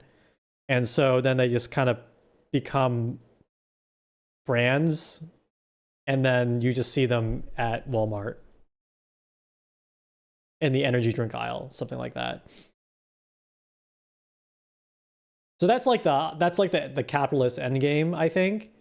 But let's say in terms of like creative content technology, what I mean by Walmart is not to say like Walmart is cringe. I'm saying it's like they become ubiquitous. They become like prolific, right?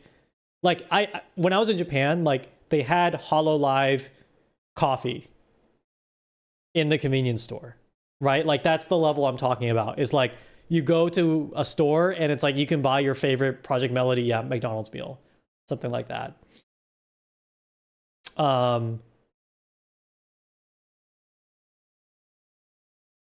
So, but I think in terms of like technology, 10 years is a very long time. Like, so that's like, that's a transformative amount of time. Like this could be affected by the fact that like we could just have chips implanted in our brains, or like we have a new way to like work with computers. Like that's 10 years is actually like you're kind of like purely speculating. Like it's pure like science fiction speculation at that point almost. There could be like insane nuclear war, etc. So, you know, VTubers may not exist. That's like another morbid take. But I think in the next 5 years or even 3 years, my actual take is I do think apps like Warudo or like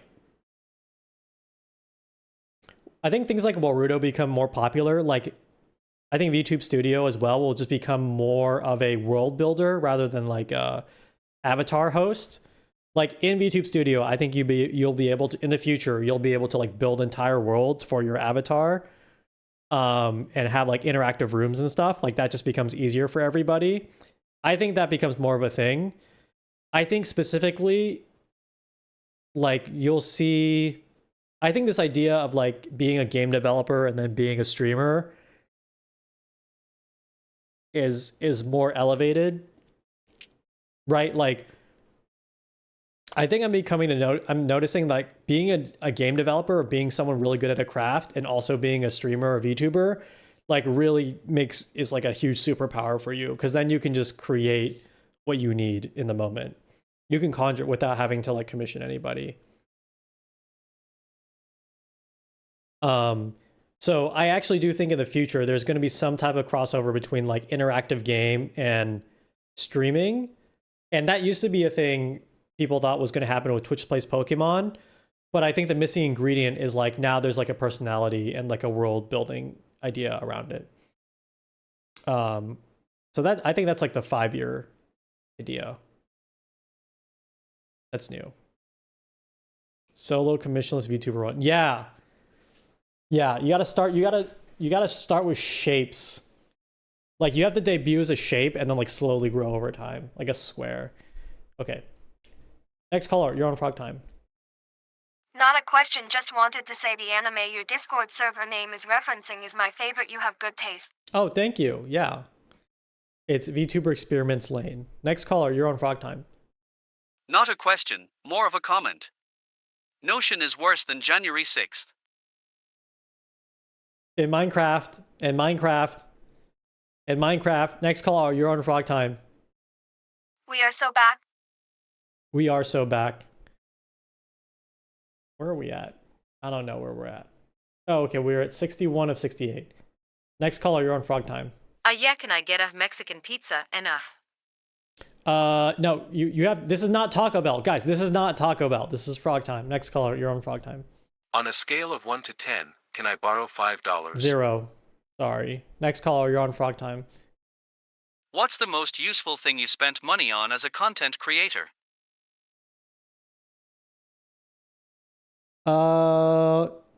Technically my VTuber models.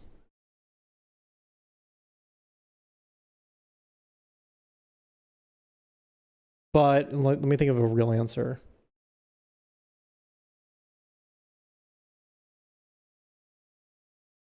You know what's funny is that other than okay, one answer is like commission assets, right? So it's like the background. So like one answer is like, yes, everything you see on the stream is like basically commissioned, right? So there's that. In terms of like streaming hardware though, okay, so this is my hierarchy. Things that actually improve the stream are commissioning artists for like new emotes, backgrounds, like peepos, etc. Like that is actually, to me, actually elevates the experience of the stream. Hardware is like not as good, because I bought an audio interface and like an XLR mic, but like I also like make music as a hobby. And so that was more for that, right? It's not really for streaming. It's the benefit for streaming. And if I were forced to just use a USB mic for streaming the whole time, that's like fine. That's like totally fine. It doesn't matter. I had a Stream Deck. I don't really use it. Like I don't use a Stream Deck. I know it's helpful for people. I have like an iPad that I use for Sammy. So maybe the iPad is important, but then I got that years ago. I already have an iPhone because that's my phone for tracking. Yeah, I think in the hardware world it's really hard to answer because it doesn't really matter, I think. If you don't have a second monitor, like, let me say this, like, I take a lot of things for granted. I think a second monitor is really important. Like, I think that's super important. Next is, more importantly, is like that your space is somewhere that you like sitting in. Like, I like sitting in my room. That's probably the next important thing.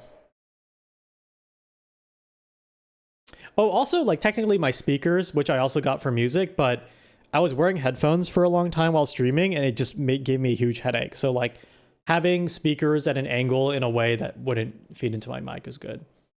And there's probably some psychological effect that, like, the microphone is nice, so I want to use it. But yeah. Yeah, I actually think when it comes to streaming, if you could just think, like, I only need, like, a good enough mic, because you can get plugins to make it sound nicer. I need, like, a good enough mic, and a second monitor, but everything else has to be in OBS. That's, like, a pretty healthy way to look at it. But I don't know. I think whatever makes you happy with your workstation. Like, if getting a nice keyboard makes you want to be in front of your computer and make cool scenes and content, then, like, that was worth it, I think.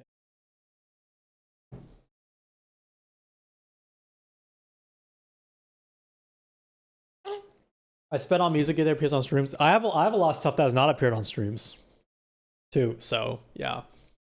Yeah, actually buying music gear and being like, oh, I can stream with this has worked out for, like, one stream. And then, like, I would never do it again. So it's less for that. Okay, next caller, you're on Frog Time. Like, I got a new MIDI keyboard that has been helpful for making music, but not for streams. When you talk to people IRL or at a con, how do you have meaningful interactions beyond boilerplate? Not even parasocial, just random PPL. I get sad going places alone and don't want to be a that guy +1.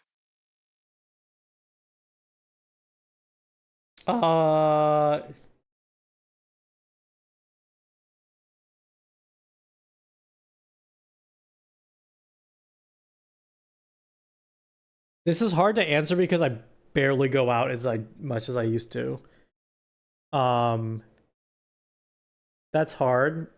The second hard part is I know most everyone I know is I've known for a very long time.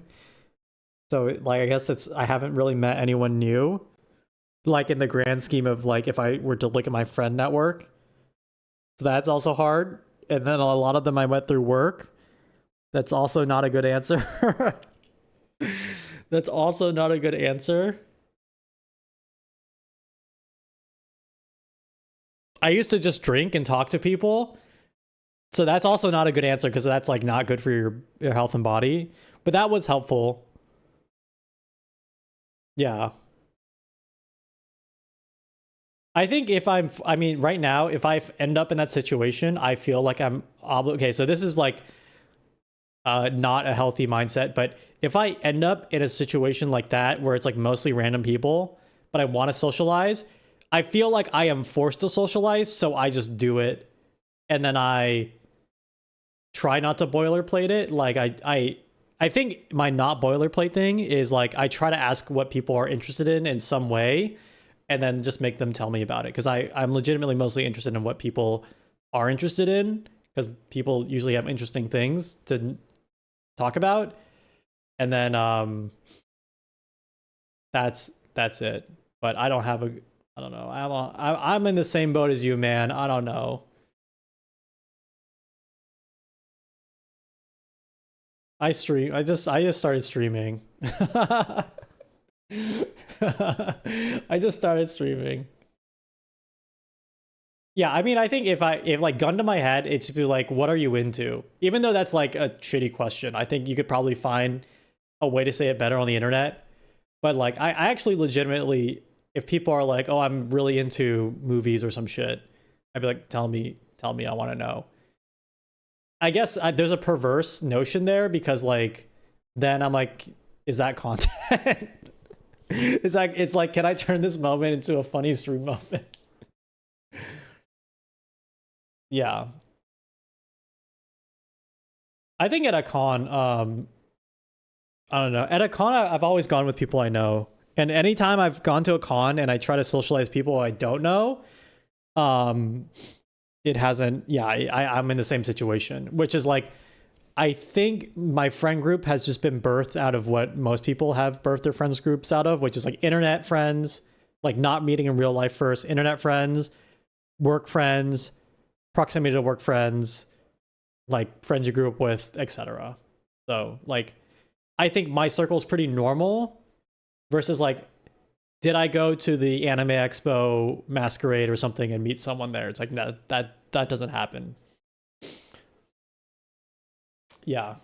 Would there be a meetup? I don't think I could ever do that.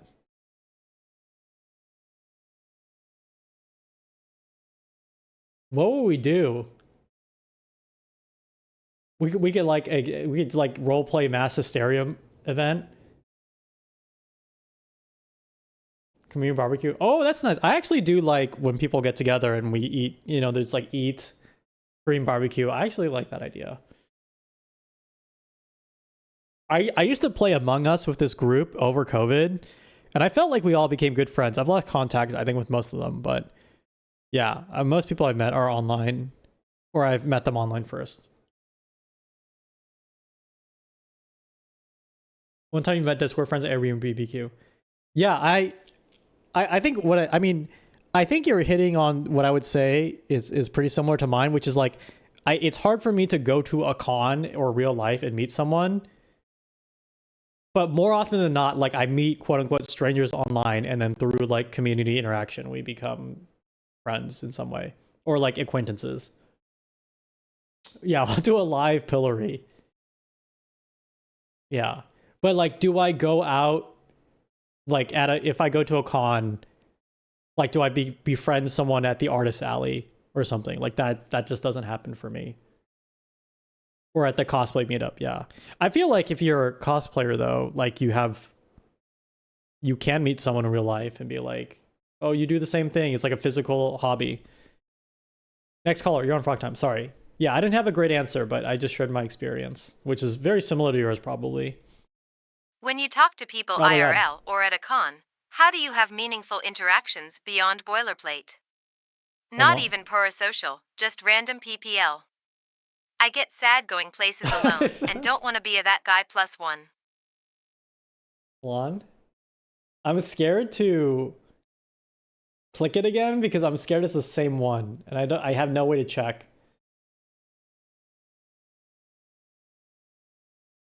Frog time. What's your favorite kind of frog? I think wood frogs are pretty neat. Whatever Frog Peepo is, that's my favorite Frog Time. Next caller, you're on Frog Time. Thoughts on the newest Neuralink vid? A paraplegic was playing Mario Kart with it or with E. Oh yeah, that was cool. I mean, the concept kind of scares me, but it's cool that they found someone who could really benefit from it. That's really my only thought on it. I haven't processed it too much. Next caller, you're on Frog Time. I guess Gabe Newell is like super into brain computer interfaces, so that might be a thing. Hello, is your refrigerator running? Well, you better go catch it. No! Damn it. Next caller, you're on Frog Time. Do you like spiders? I like spiders. I don't like spiders. Dude, I went outside and there was a spider like hanging in the middle of the air. And it was just chilling. It looked like it was flying, but it was just on a really long web and it was scary. Do you support mind controlling masses? Please answer.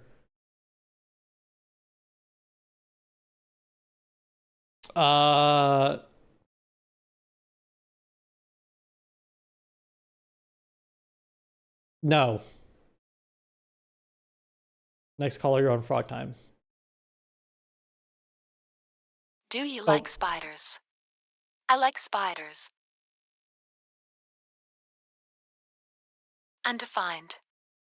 Wait, is that it? The spider one was the last question. Wow, we got through all of it. We got the spiders. It's over.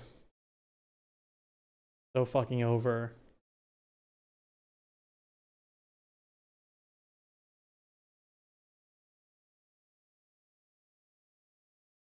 Undefined. It's still undefined. Hold on, let me see. Let me see if this works. Undefined. Your question was we are so back.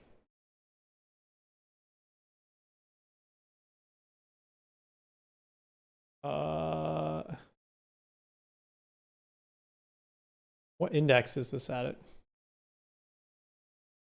73?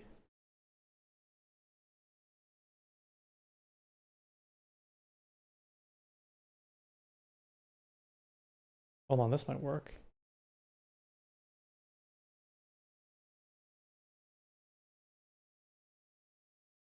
I'm confused. Okay, hold on.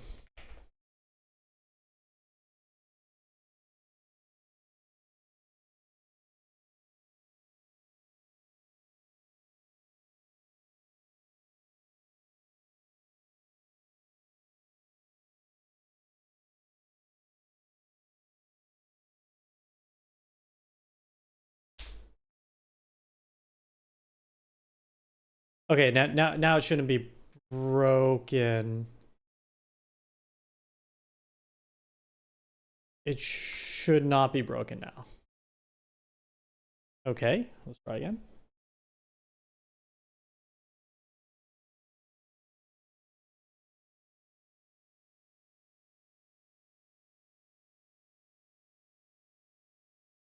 What is your favorite dream that you can remember?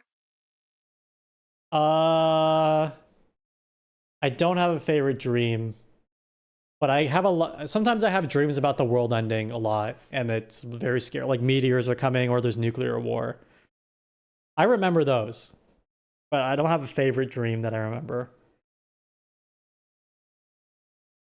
Oh, I mean, sometimes I have dreams where I realize I'm in a dream and I can fly, but like I don't wake up being like that was amazing. I wake up and I'm like, I'm glad I'm awake now. Sorry, I think it skipped one. It says shout out to the VOD channel, my biggest learning resource. Thank you, Ephemera. I'm glad it's helpful. I haven't updated it in a while, but I need to get back on that.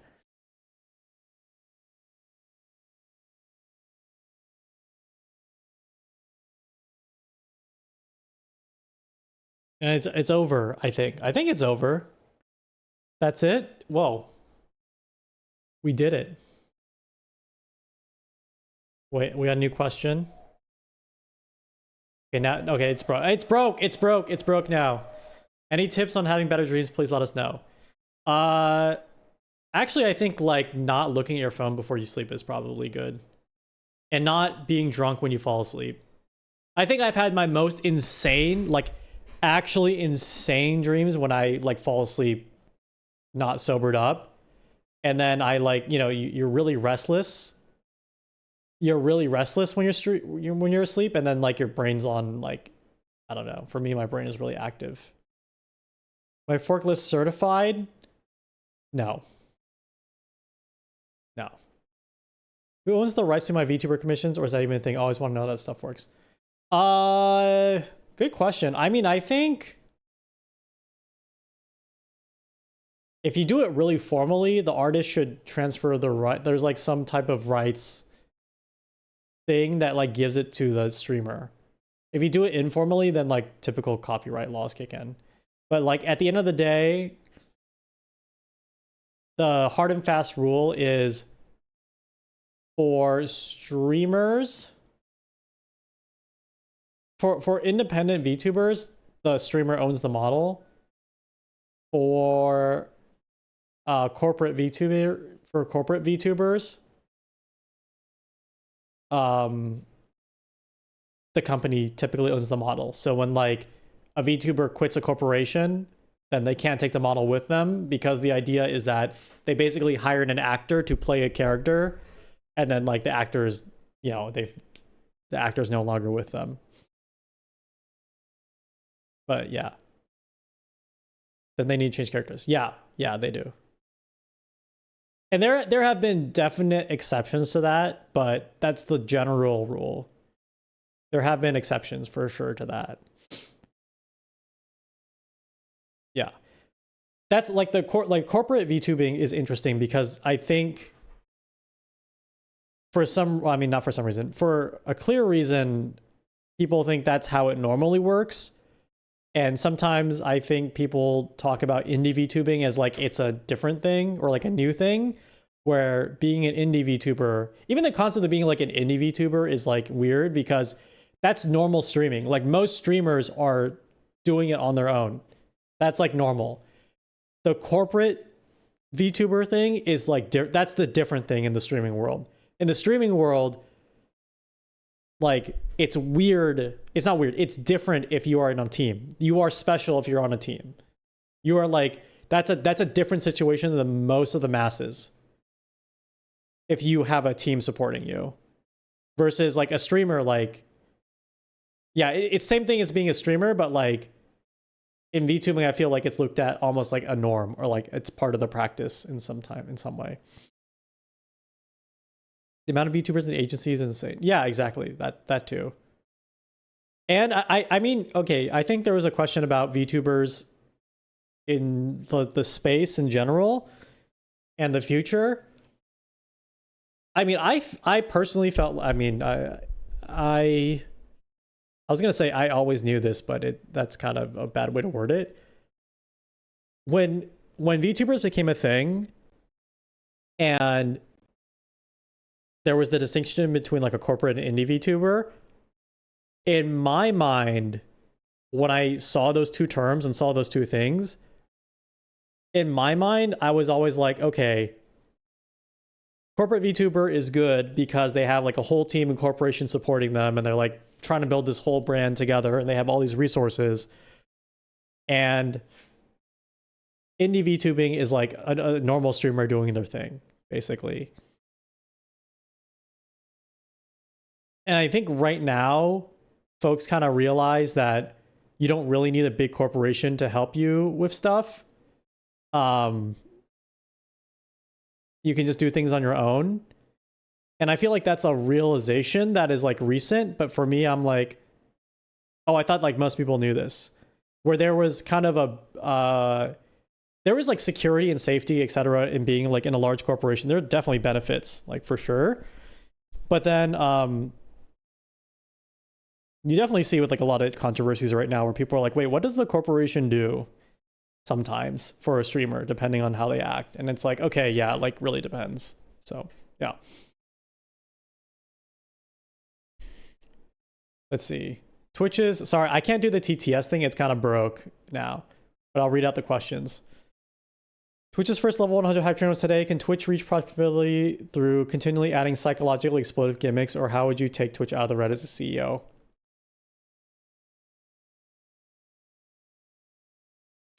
Well, here's what I would do in Minecraft. I think Twitch should lean into making interactive stuff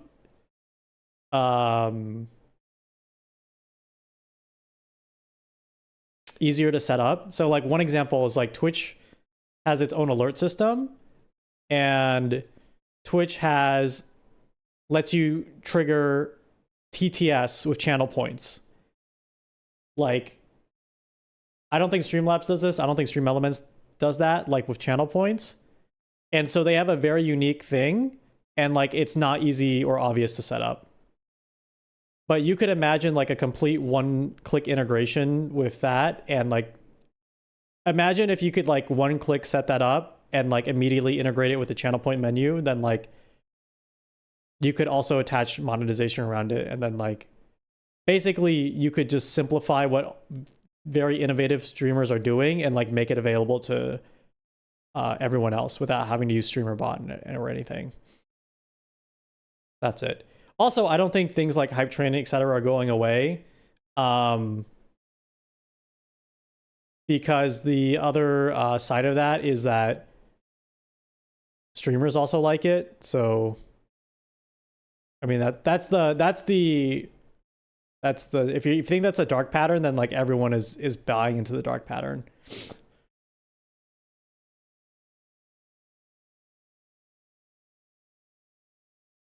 But I personally also think that Hype Train, like there needs to be different things than Hype Train for sure, in my opinion.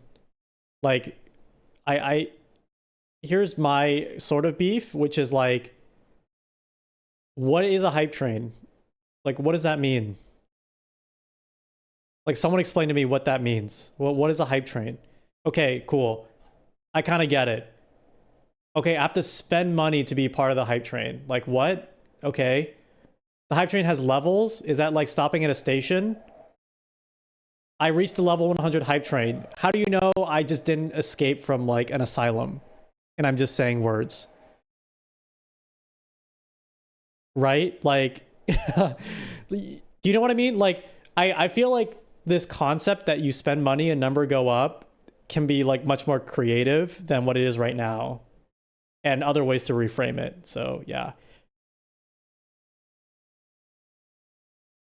Oh yeah, my other take is like the emotes don't really matter. I mean, the emotes are only there so you like feel like you did something, but what matters most is the number going up. Like, in my opinion, what matters most is like people like to see the number go up because it's correlated with their favorite streamer like earning money, which is nice and good. But also, like, I'm just a, you know me, I love to dopamine max, so I like seeing the number go up. There's a novelty in it for sure.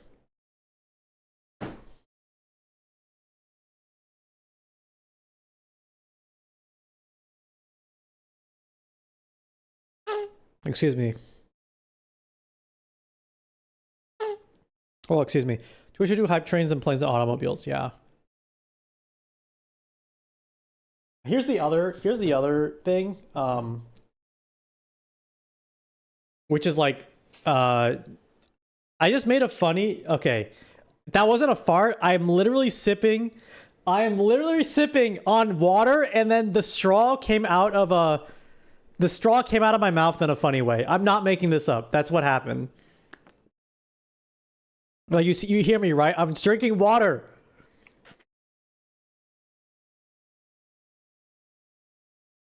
That's not a fart. No, you know what I'm saying. It's a water bottle. It's a big water, it has a big straw. Guys, I know for sure it's not a fart because I farted like 10 different times on today's stream and you didn't say anything. I promise you, I have farted like 10 times while doing frog time and you didn't say shit. And I drink this water once and the air comes out of the straw in a funny way. And now you say shit because it's next to the mic. I know it.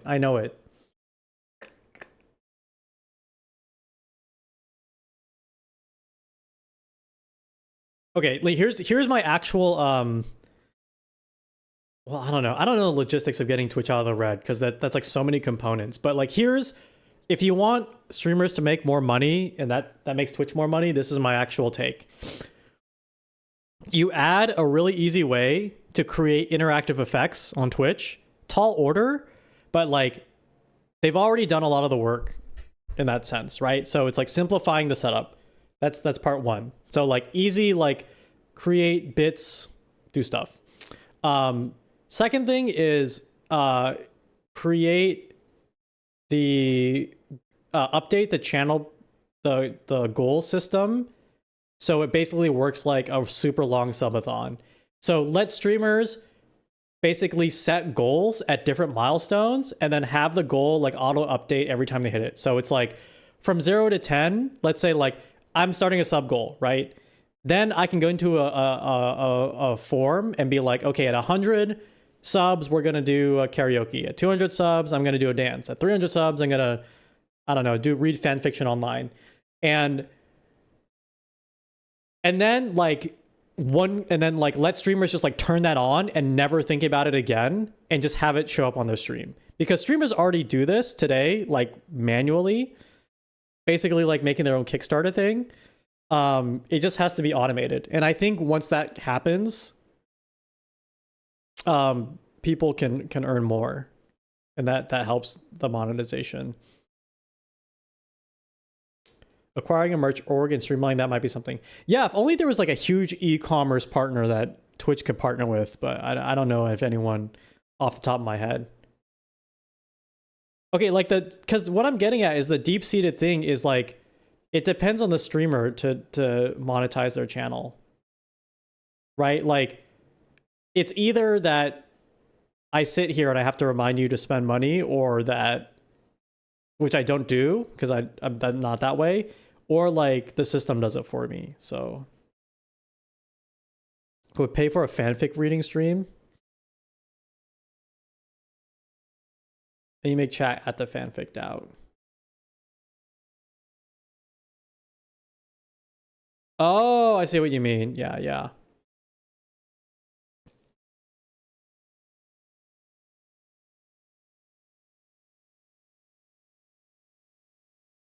I see what you mean. Yeah, we should do a play. I want to do a play. Like a little stage, and then each people has to say a line, I think.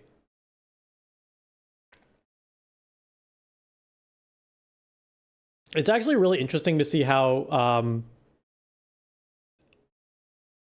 I think when you're at a different company, you always think the other company is doing it better. So I think Discord's looking at Twitch and being like, oh, Twitch does it this way, so we should do it this way. And then Twitch looks at YouTube or Discord and be like, they're doing it that way, so we should do it this way. Then YouTube looks at Twitch and Discord and they're like, oh, they're doing it that way, so we should do it this way. And it's just like a rotating number of stuff. Discord's launching ads, aren't they? Yeah, but like, that's it. I'm surprised, to be honest, that they lasted this long without it. Because ads are very lucrative for these companies.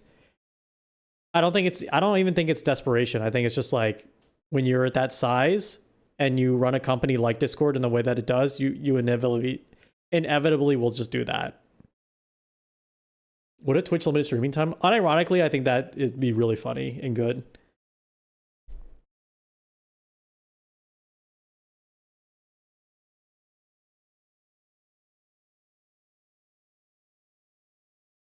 I mean, Discord try to do a creator play. I mean, here's the. I mean, I think this works less right now because companies are like downsizing. Maybe it still works, but just check the job listings on these companies' websites, and you'll figure out what they're going to do in the next year or year and a half. Like, Discord had job openings, and they tried to do like stuff for creators, which it means like they want people to say, hey, join my Discord and pay me, and then like Discord gets a cut. It's basically like Patreon, right? And like, they're not doing that anymore, and they're doing anything. So it's like, you can check the job listing and it'll just be cyclical. Hiring a bunch of data scientists. Are they in the same market?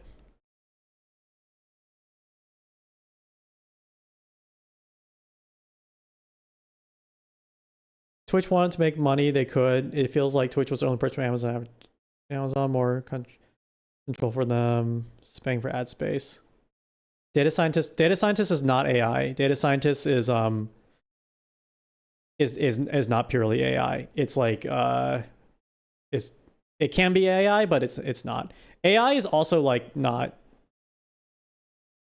I was gonna say not real. It is real, but it's just like heavily rebranded machine learning. What? Okay, so AI is like generative AI is what people talk about AI right now. But like, what data scientists do is different. Mostly, sometimes.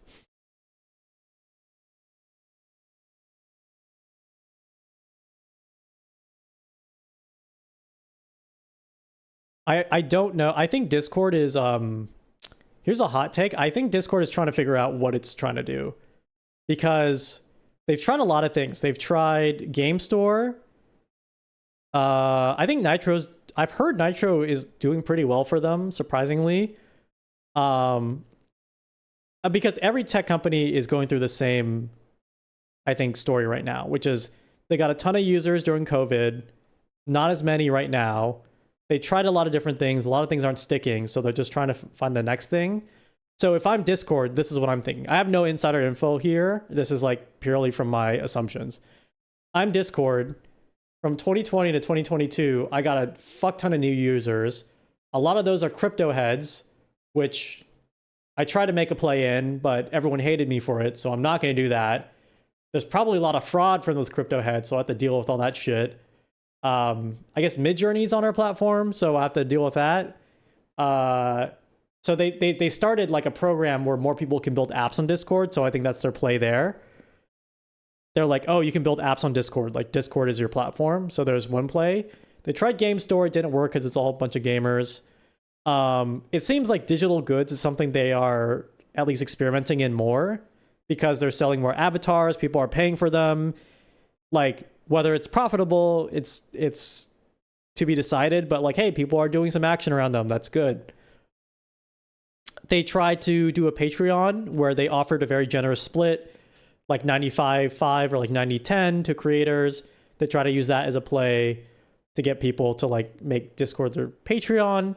Makes sense because like everyone links their Twitch and Patreon to Discord. So why not just like monetize directly through Discord? That didn't seem to work out. And so now they're doing advertising. So advertising on top of basically people pay like a subscription fee like Netflix to use Discord, but it's like a bonus thing. It's like more like YouTube Red. Yeah, I mean, I think that's solid. That all tracks with me, I think. Like if Discord became purely digital goods, like avatars, I mean, the narrative that I see is that just they're not trying to like expand to do something really wacky. Like I would categorize making Discord a creator platform as wacky, because that's like not what Discord was made. Discord was basically made to be Slack for gamers. They're just finding ways to be like, okay, if we are purely, if at the end of the day we strip away everything and we're just Slack for gamers, how do we make money off that? That's it, without trying to be the next new thing. So like comments in the chat that are like, they're trying to compete with Twitch or YouTube or etc.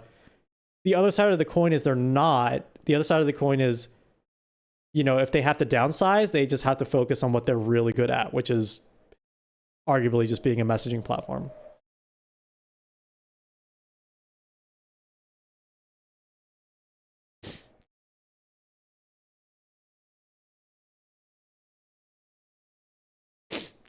Sorry, I'm my words or my nose, yeah.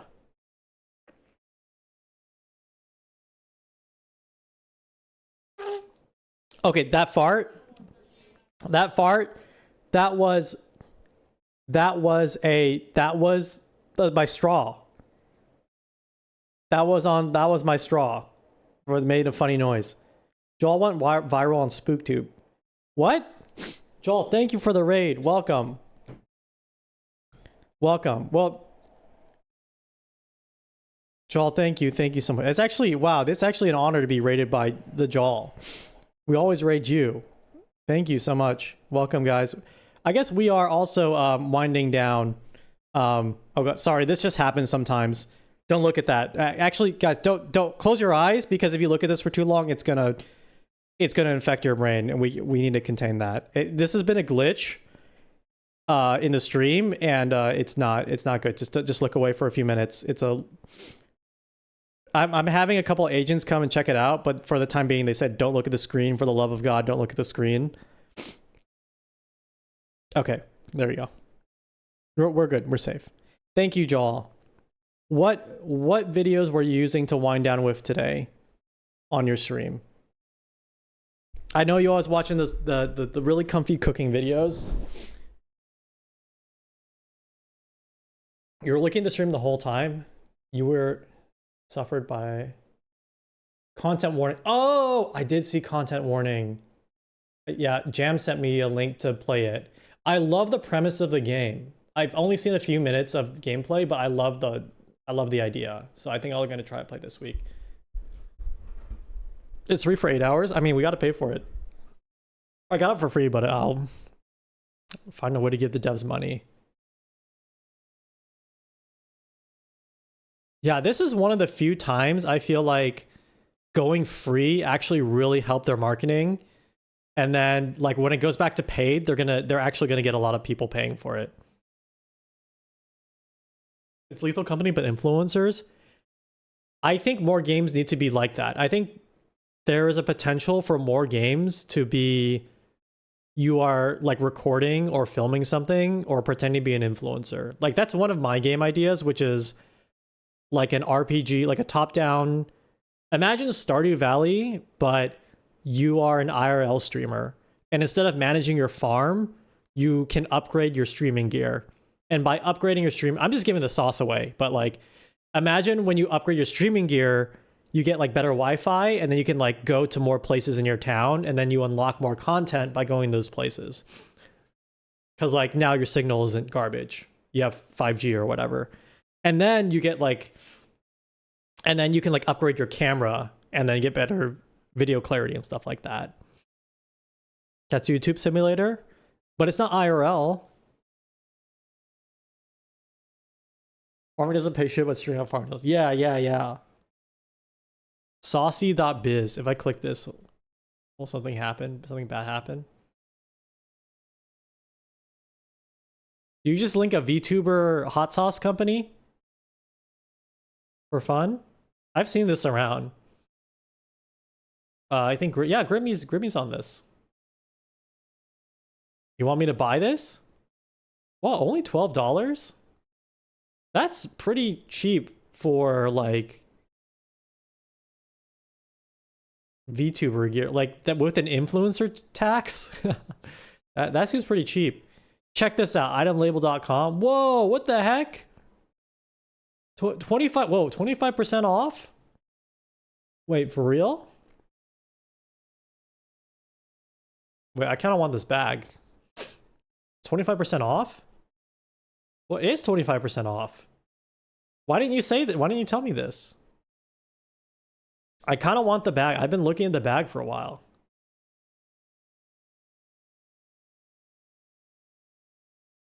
You're telling me right now? Oh, okay.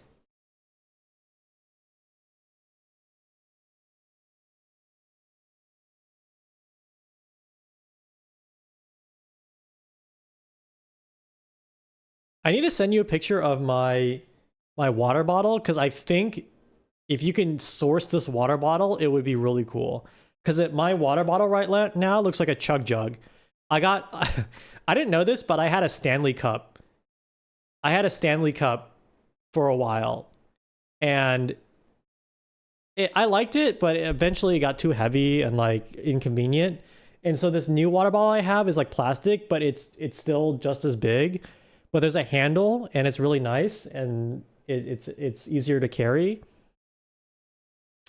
And it also looks like a chug jug from Fortnite. No, not that Stanley Cup. The one with the lead in it. The one with the lead in it.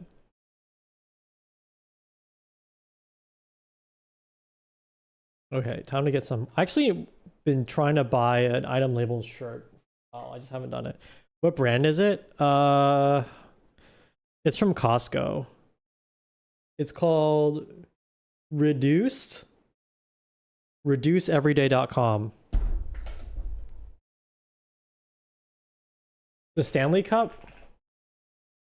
Yeah, reduceeveryday.com. And then if I go to shop, is it cold? Okay. Reduceeveryday.com, product type cold. It's the Water Day 80 ounce mug with spill-proof straw.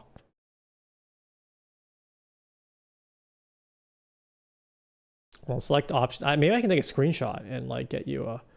Yes, this is it. I have this one. It came in a 2-pack at Costco.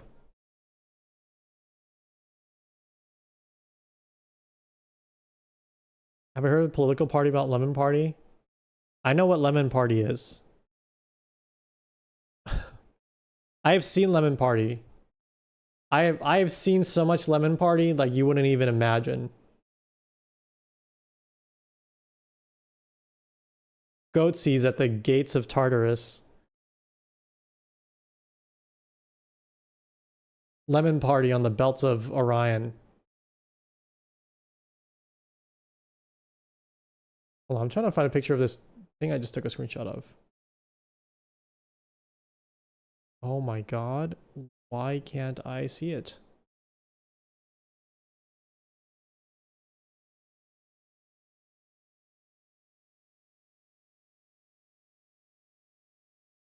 Oh, right here. It's this one. This is the water bottle I have. See the straw that makes the fart noise. Because I like the air comes out in a funny way.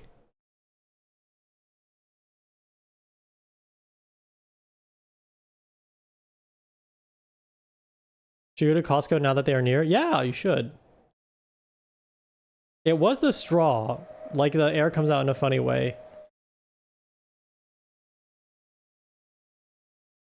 This picture does nothing to prove something. It does. The air comes out in a weird way and it makes a fart noise. That's all.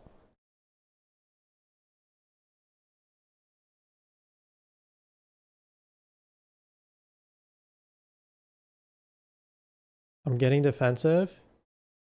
Do I have to do shopping for 4+ people? Oh, for Costco. You know, you can do 2+.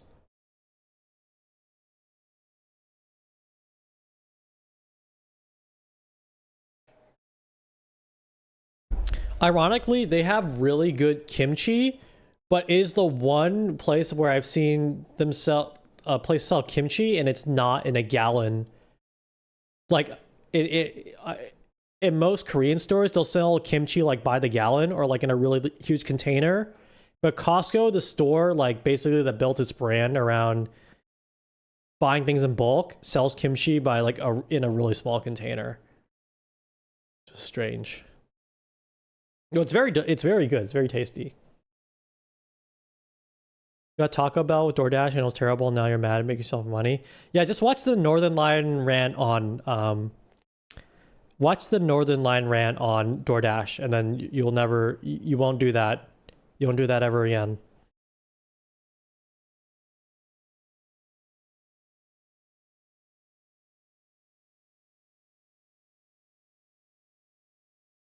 Dude, Costco,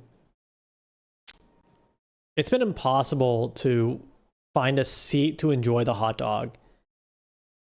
Can I give you a good rant? I can't do it off the dome like NL. NL's really good.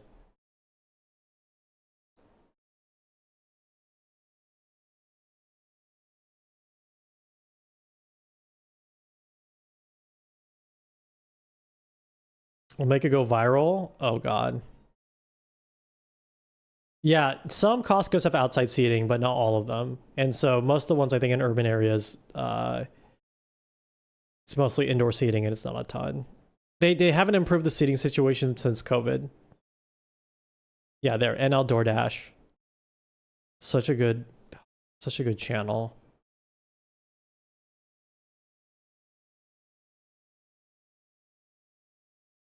Also, the sushi, what's it? Like sushi versus something else? What's the best way to trick another VTuber to meet up so you can maul them to death? Congo, welcome. Wow, welcome to the stream. It's really good to have you here. I'm sorry, the TTS just broke, so I don't know if I can even pull in questions. Yeah, they're all undefined, and I don't know how to undo it. What's the best way to trick another VTuber to meet up with you so you can maul them to death? I think if you put like a cute, like Japanese/English name to it, you can get them to do anything. So like I think meeting up with someone in real life is like an off kai or an off collab. So if you can call it like mall kai or like a fight kai, Kumikon, yeah, I think you just have to make like a fun little Japanese English word on it. Like how Notice Me Senpai has like infected like most people's brains as like a real thing you can say. I think if you can be like, I don't know,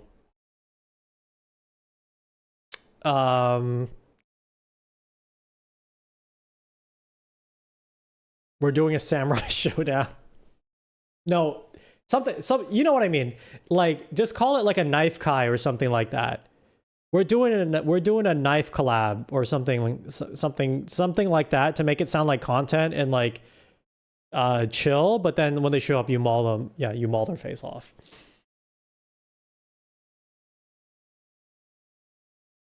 Yeah, do a knife collab or something. Or say like Naifu collab or something. I don't know. I think that is legitimately a way to like cognito hazard someone into doing something for you if they're a VTuber. Is like make it a content thing with Japanese English words.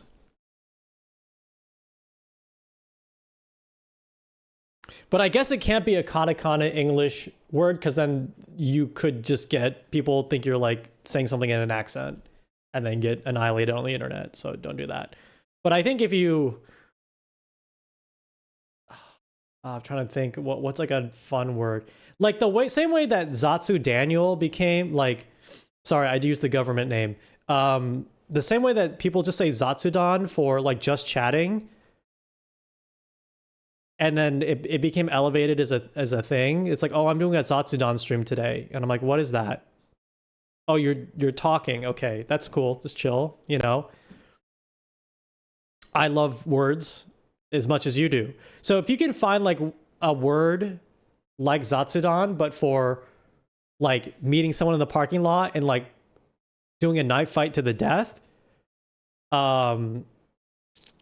I think that actually would help bring people out to your fight club. Yeah, my vocab is not great, but I think just if I see it in the wild, no need to credit me. If I see it in the wild, we'll just give each other like knowing nods. Like at the end of Dark Knight Rises, we'll meet at the French cafe, and you just nod at me and be like, yeah, I said the word. I met some guy in the parking lot and he's dead now. Exeldro, hello. Wow, good to have you here.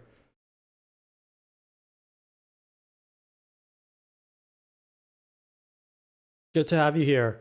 Dude, I really want to check out the NVIDIA AI thing you did. It keeps crashing my OBS. So can I just call your personal phone and you personally debug that for me? Thank you. I'm just kidding. If I did flesh streaming, there's so many interesting ideas you can do with that too.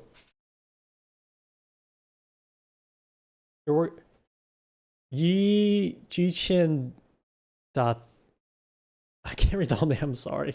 This is a long time to be streaming for you, but thank you for the chat. Thank you. Welcome to the stream. It's good to have you here. Were they at an Italian cafe or a French cafe? Yeah, provide a crash report. I'll try next time actually.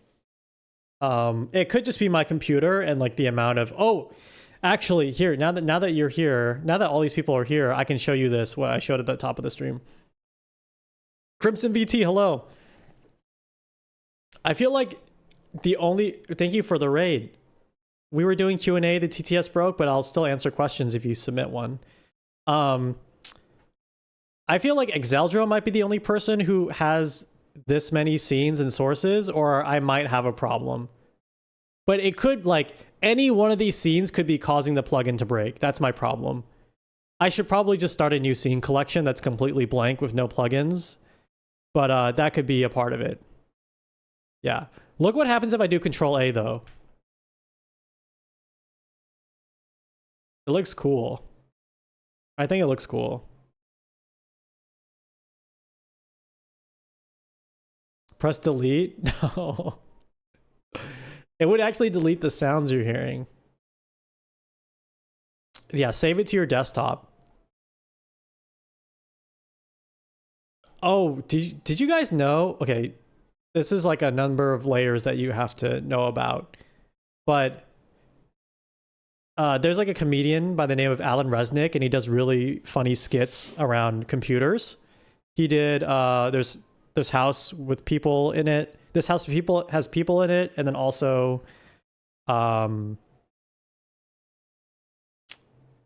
unedited footage of a bear, I think.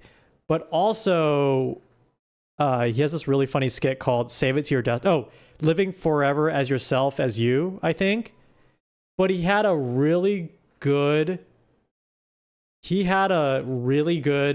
skit called Save It to Your Desktop, and you can only for some reason it got removed, on YouTube, but like it's still on.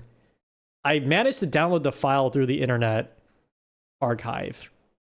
It might need to be re-uploaded. I don't know. Maybe I should DM him and be like, "Hey, did you want this taken down for some reason?" But you can't find that video anymore. So you have to get it from the Internet Archive. Anyway, save it to your desktop is the joke of the whole skit is you just save everything to your desktop.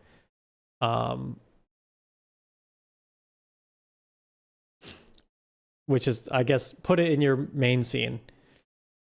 It's a lot of single sources in a scene. Yeah, this was supposed to be like a main scene, which, so here, let me walk, actually, I could probably walk you through how I think about this. So,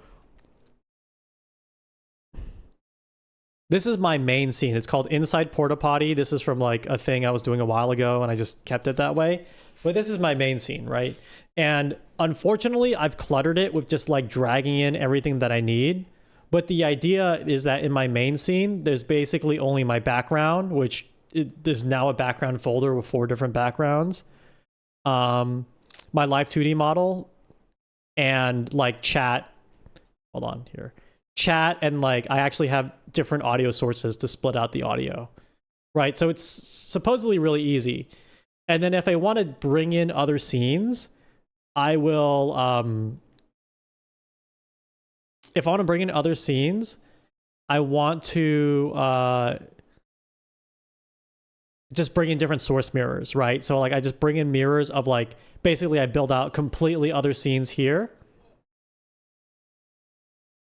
Oh, Crested Fiend, thank you for the raid. I'm just showing my OBS setup, which might have hoarder tendencies.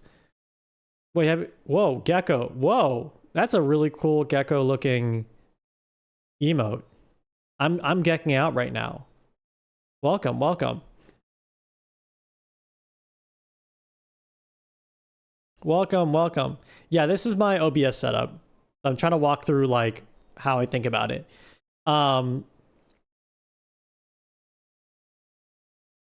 Let's see here. Hold on. I'm trying to... Wait, Crested Fiend, like you're a crested gecko, right? That's cool. Thank you.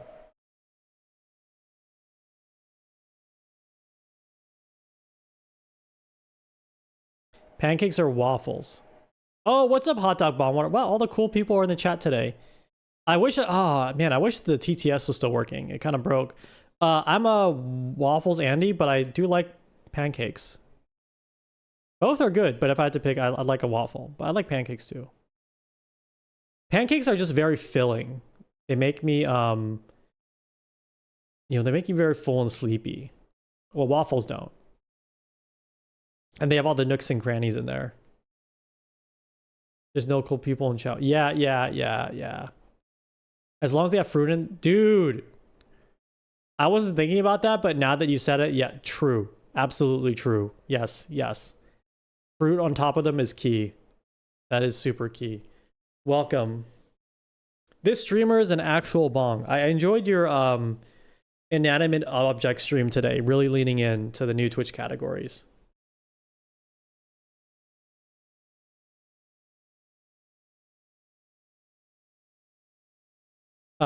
Yeah, so I'm just showing off my OBS setup, which is not really showing off, but just showing why it looks like I'm hoarding a ton of scenes. So the idea is like this main scene was supposed to be very basic. It's like a few sources, and then I use source mirrors. Like here, see this source mirror is actually like the entire Q&A scene. But then over time, as I was doing different redeems, it's like, oh, I don't want to make a whole new source for a different redeem. Like this chat score here could be its own thing. Like there's just some different sound elements.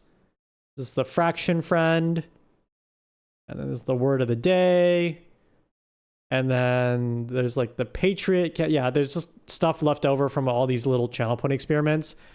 And I just like, oh, maybe I'll use it eventually. There's like my peepos for something else, other reason.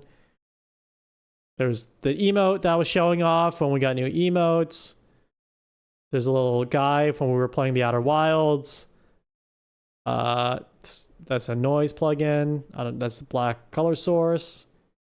Oh, this is me, I guess, talking. Have I looked at using downstream keyer?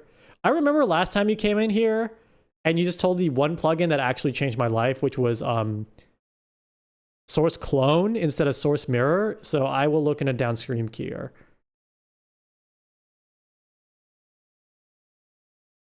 Yeah, and then there's this guy, just from like experimenting with stuff. Yeah, this one's like a noise plugin with a 3D, so it looks like a floor. I was like trying to do something like that. Oh yeah, this was a funny little bit I would try to show at the end of the stream.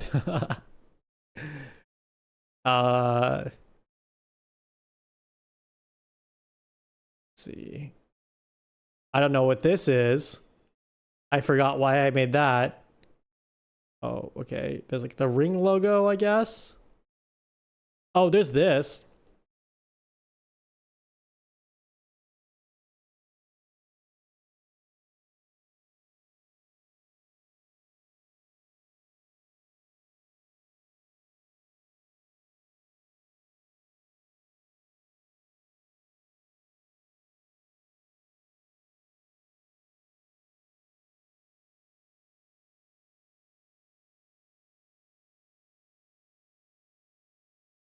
Yeah, Ziggy in the chat made that. Did the sound not come through? It should have played. Yeah, we were talking about slap. What is this?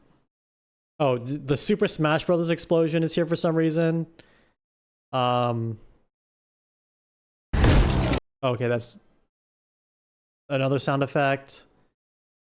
Oh, this frog that's supposed to be playing a cowbell. Yeah, that's another frog.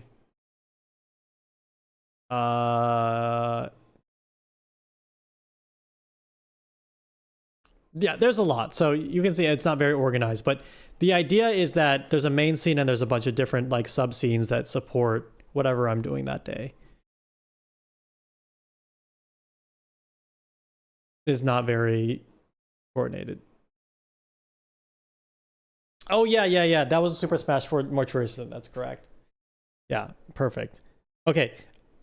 I have to do a very anticlimactic, the stream has to end, because the stream has to end. I gotta sleep early and lock in for tomorrow. Very great Q&A stream. Maybe we'll do it again tomorrow.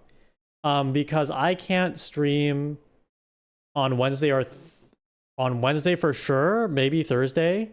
Yeah, it's a bit of a wild week. But yeah, I think it's a big maybe all around, but Discord, I will talk about what we are streaming soon. That's where the schedule is. I got a new Peepo. Narrator finished a new Peepo that I kind of want to work on stream. I kind of want to work on it a bit. So like a new interactive Peepo thing. We'll see. So yeah, thank you guys. Yeah, I love the Q&A stream. I'll try to do it more often. We're going to pass on the... We're gonna raid out. We shall raid out. Let's raid I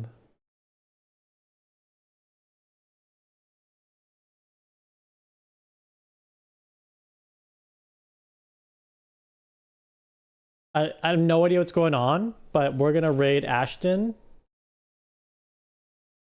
I think she's doing a April 1st.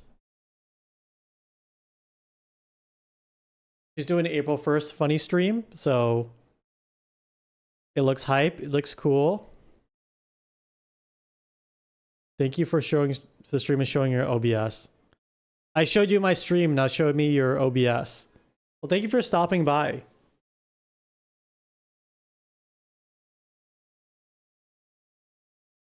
Thank you for stopping by.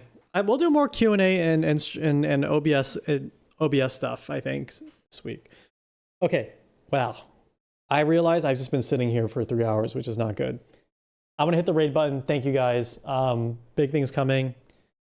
Yeah, raid messages, big things coming. Thank you. Bye.